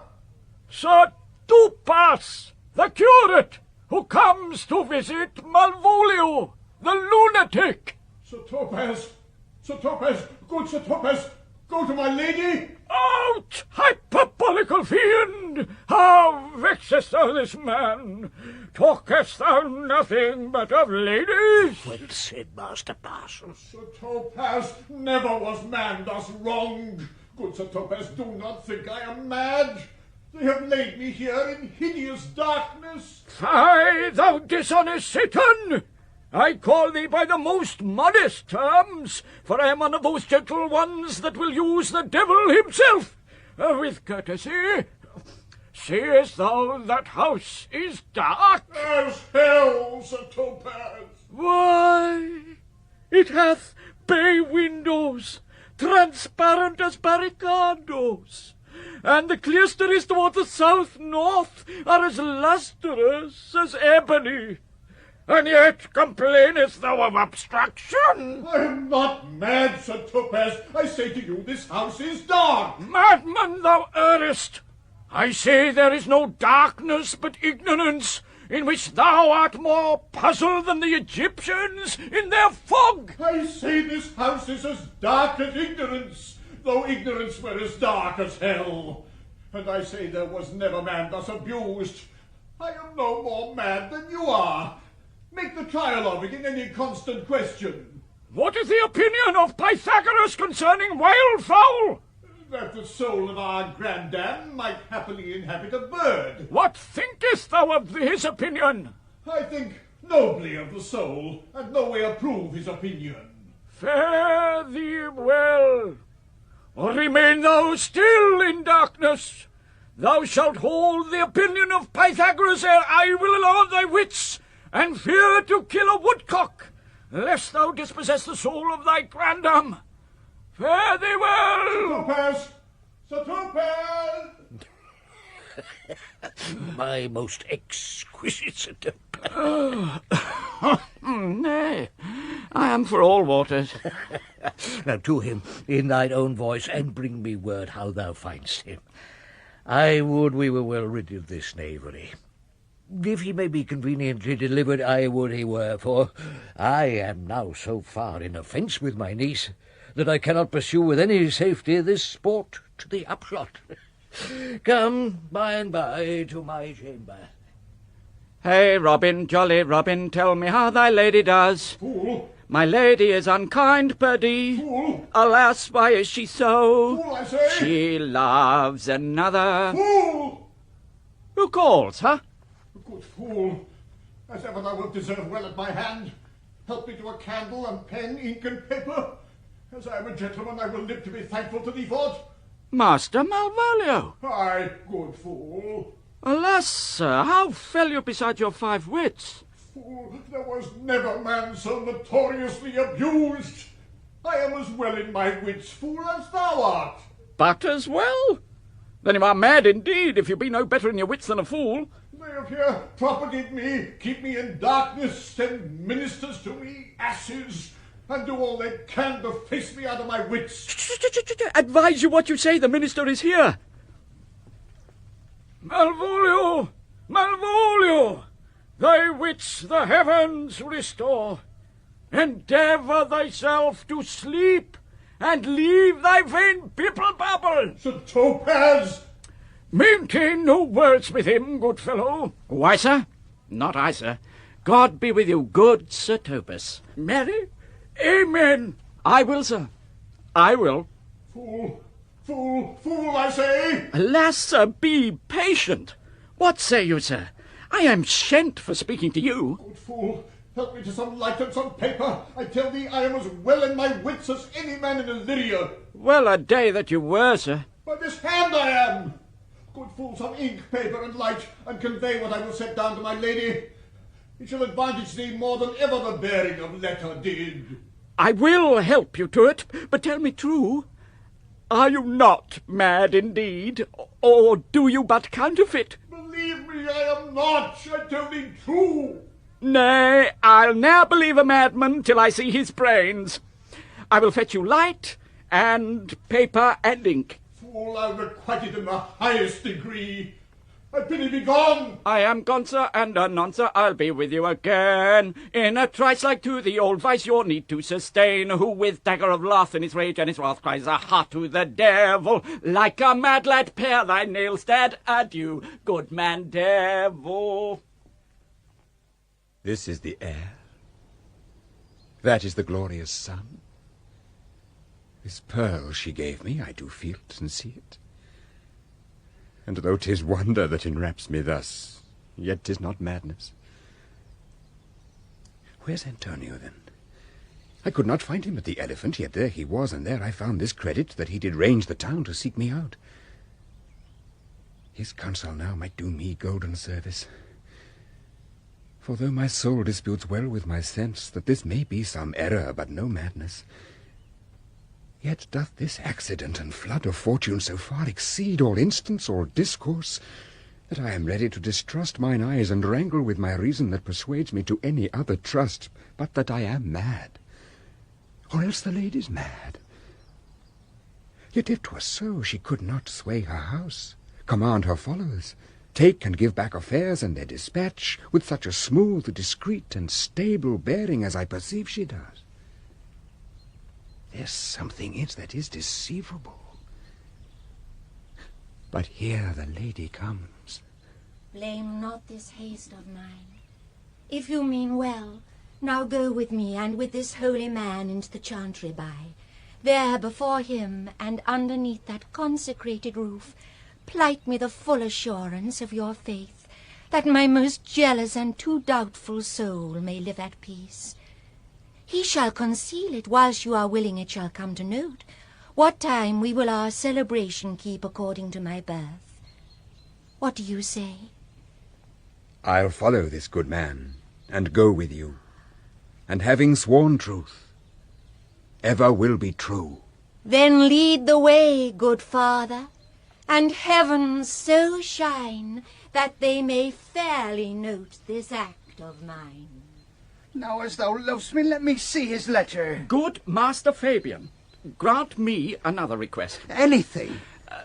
Do not desire to see this letter. Well, this is to give a dog, and in recompense desire my dog again. Belong you to the Lady Olivia, friends? Aye, sir. We are some of her trappings. I know thee well. How dost thou, my good fellow? Truly, sir, the better for my foes, and the worse for my friends. Just the contrary. The better for thy friend. No, sir, the worse. How can that be? Marry, sir, they praise me, and make an ass of me. Now my foes tell me plainly I am an ass, so that by my foes, sir, I profit in the knowledge of myself, and by my friends I am abused.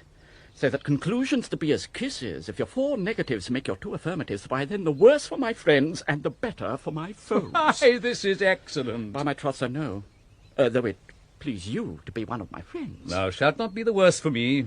There's gold. But that it would be double dealing, sir, I would you would make it another. Oh, you give me ill counsel. Put your grace in your pocket, sir, for this once, and let your flesh and blood obey it. Well, I will be so much a sinner to be a double dealer. There's another. Primo, secundo, tertio is a good play, and the old saying is, the third pays for all. The triplex, sir, is a good tripping measure, or the bells of St. Bennet, sir, may put you in mind. 1, 2, 3. You can fool no more money out of me at this throw. If you will let your lady know I'm here to speak with her, and bring her along with you, it may awake my bounty further. Mary's a lullaby to your bounty till I come again. I go, sir, but I would not have you to think that my desire of having is the sin of covetousness. But as you say, sir, let your bounty take a nap. I will awake it anon. Here comes the man, sir, that did rescue me. That face of his I do remember well. Yet when I saw it last, it was besmeared as black as Vulcan in the smoke of war. A bawbling vessel was he captain of, for shallow draught and bulk unprizable, with which such scatheful grapple did he make with the most noble bottom of our fleet, that very envy in the tongue of loss cried fame and honour on him. What's the matter? Orsino, this is that Antonio that took the Phoenix and her freight from Candy, and this is he that did the tiger board when your young nephew Titus lost his leg. Here in the streets, desperate of shame and state, in private brabble did we apprehend him. He did me kindness, sir, drew on my side, but in conclusion put strange speech upon me. I know not what 'twas, but distraction.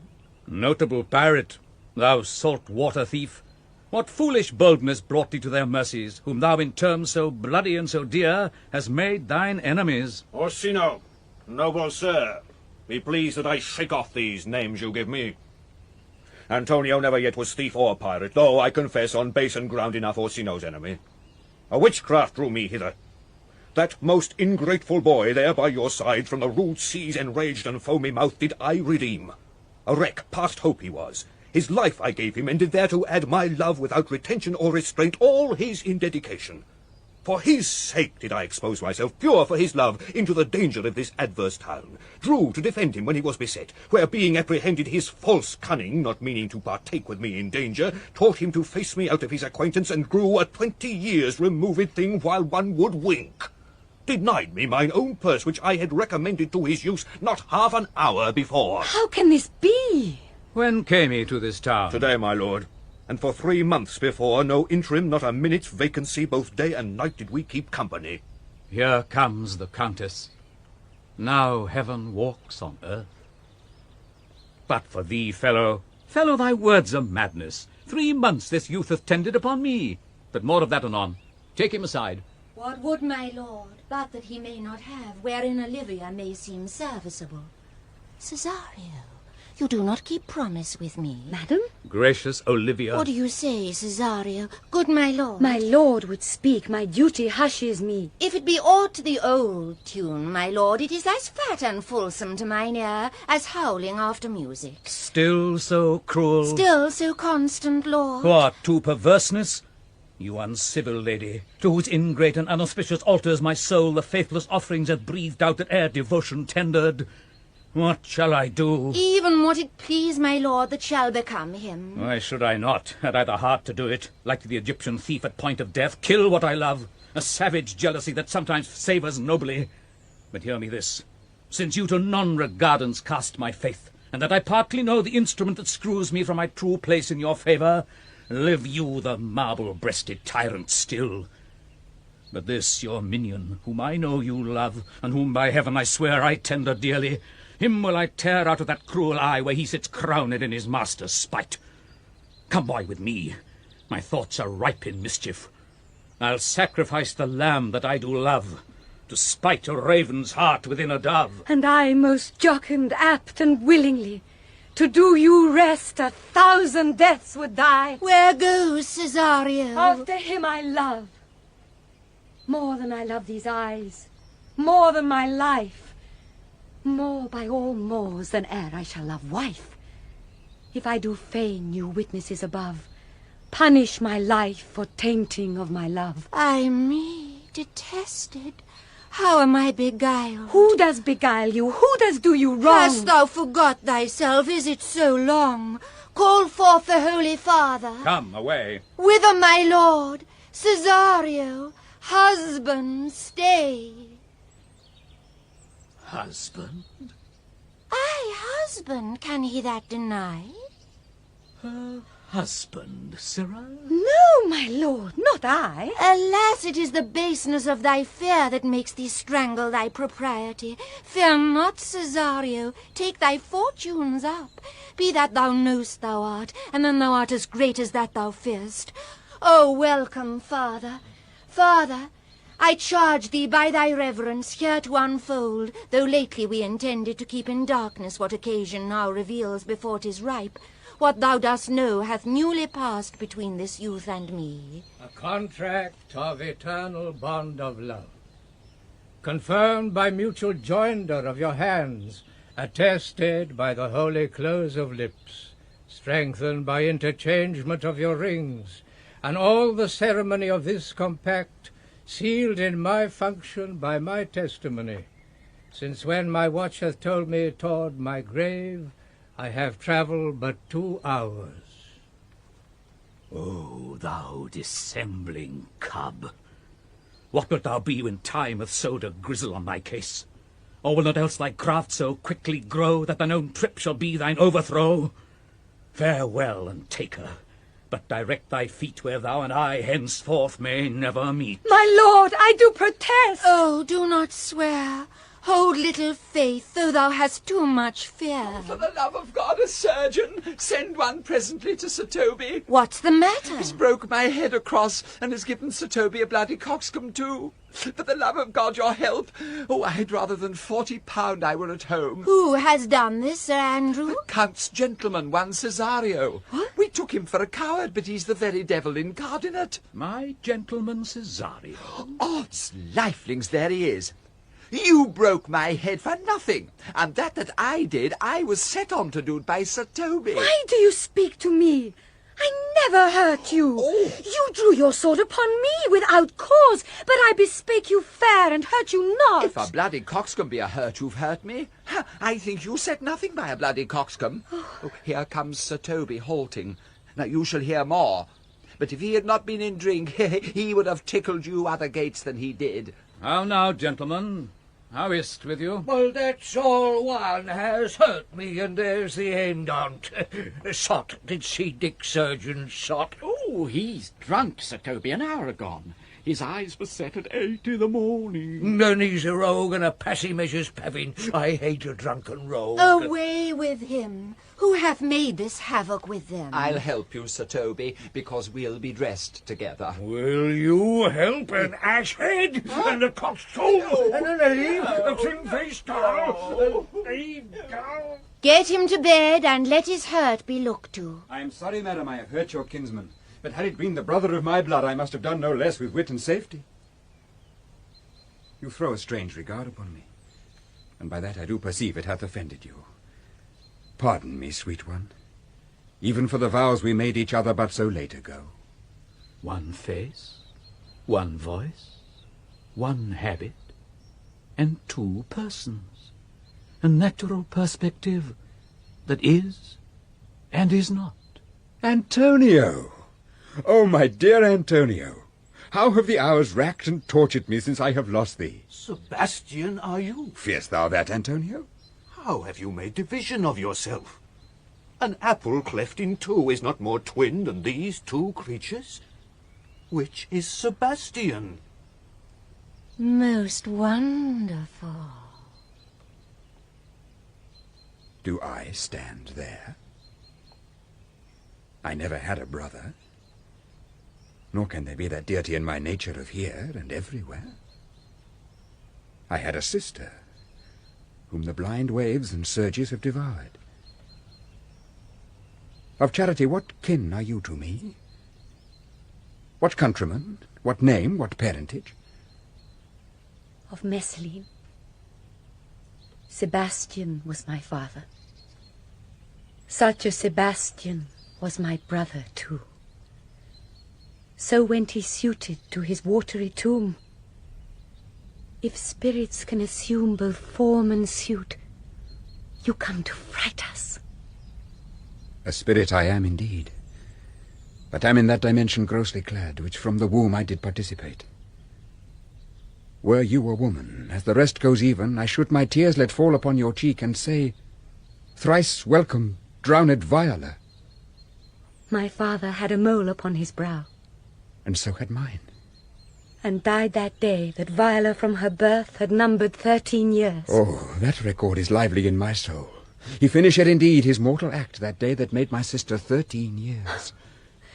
If nothing lets to make us happy both, but this my masculine usurped attire, do not embrace me, till each circumstance of place, time, fortune do cohere and jump, that I am Viola. Which to confirm, I'll bring you to a captain in this town, where lie my maiden weeds, by whose gentle help I was preserved to serve this noble count.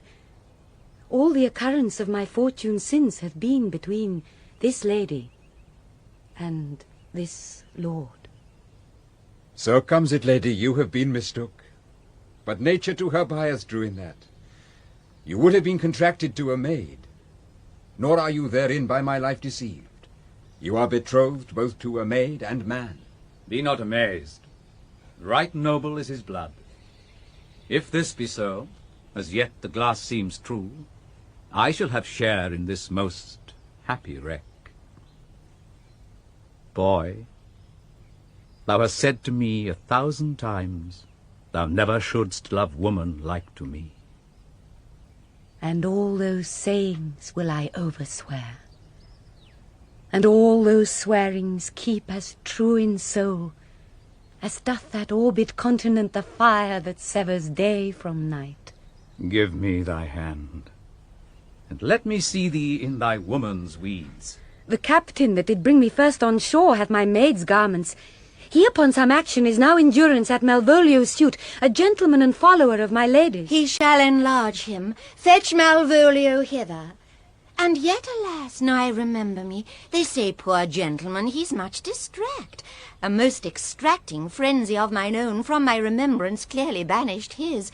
How does he, sirrah? Truly, madam, he holds Beelzebub at the stave's end as well as a man in his case may do. As here writ a letter to you. I should have given to you today morning, but as a madman's epistles are no gospel, so it skills not much when they are delivered. Open't and read it. Look then to be well edified when the fool delivers the madman. By the Lord, madam. How now, art thou mad? No, madam, I do but read madness, and your ladyship will have it as it ought to be. You must allow vox. Prithee read thy right wits. So I do, Madonna. But to read his right wits is to read thus. Therefore perpend, my princess, and give ear. Read it you, Fabian. By the Lord, madam, you wrong me, and the world shall know it. Though you have put me into darkness and given your drunken cousin rule over me, yet have I the benefit of my senses as well as your ladyship. I have your own letter that induced me to the semblance I put on, with the which I doubt not but to do myself much right or you much shame. Think of me as you please. I leave my duty a little unthought of, and speak out of my injury. The madly used Malvolio. Did he write this? Aye, madam. This savours not much of distraction. See him delivered, Fabian, bring him hither. My lord, so please you, these things further thought on, to think me as well as sister, as a wife, one day shall crown their alliance on't, so please you, here at my house and at my proper cost. Madam, I am most apt to embrace your offer. Your master quits you, and for your service done him, so much against the metal of your sex, so far beneath your soft and tender breeding. And since you called me master for so long, here is my hand. You shall from this time be your master's mistress. A sister, you are she.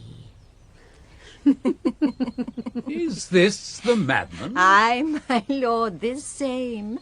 How now, Malvolio? Madam, you have done me wrong. Notorious wrong. Have I, Malvolio? No. Lady, you have. Pray you peruse this letter. You must not now deny it is your hand. Write from it if you can, in hand or phrase, or say it is not your seal, not your invention. You can say none of this. Well, grant it then, and tell me in the modesty of honour why you have given me such clear lights of favour, bade me come smiling and cross-gartered to you, to put on yellow stockings and to frown upon Sir Toby and the lighter people. And acting this in an obedient hope, why have you suffered me to be imprisoned, kept in a dark house, visited by the priest, and made the most notorious geck and gull that e'er invention played on? Tell me why! Alas, Malvolio, this is not my writing, though I confess, much like the character, but out of question 'tis Maria's hand. And now I do bethink me it was she first told me thou wast mad, then camest in smiling, and in such forms which here were presupposed upon thee in the letter. Prithee, be content. This practice hath most shrewdly passed upon thee, but when we know the grounds and authors of it, thou shalt be both the plaintiff and the judge of thine own cause. Good madam, hear me speak, and let no quarrel nor no brawl to come taint the condition of this present hour, which I have wondered at. In hope it shall not. Most freely I confess myself and Toby set this device against Malvolio here upon some stubborn and uncourteous parts we had conceived against him. Maria writ the letter at Sir Toby's great importance, in recompense whereof he hath married her.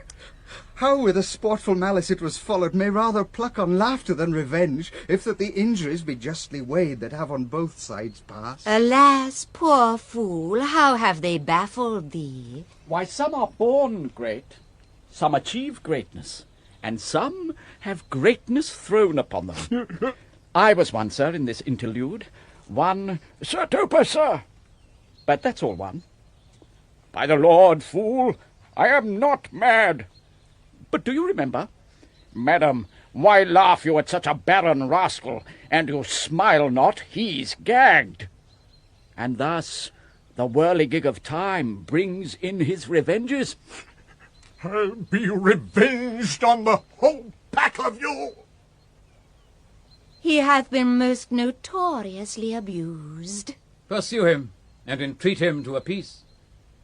He hath not told us of the captain yet. When that is known, and golden time convents, a solemn combination shall be made of our dear souls. Meantime, sweet sister, we will not part from hence.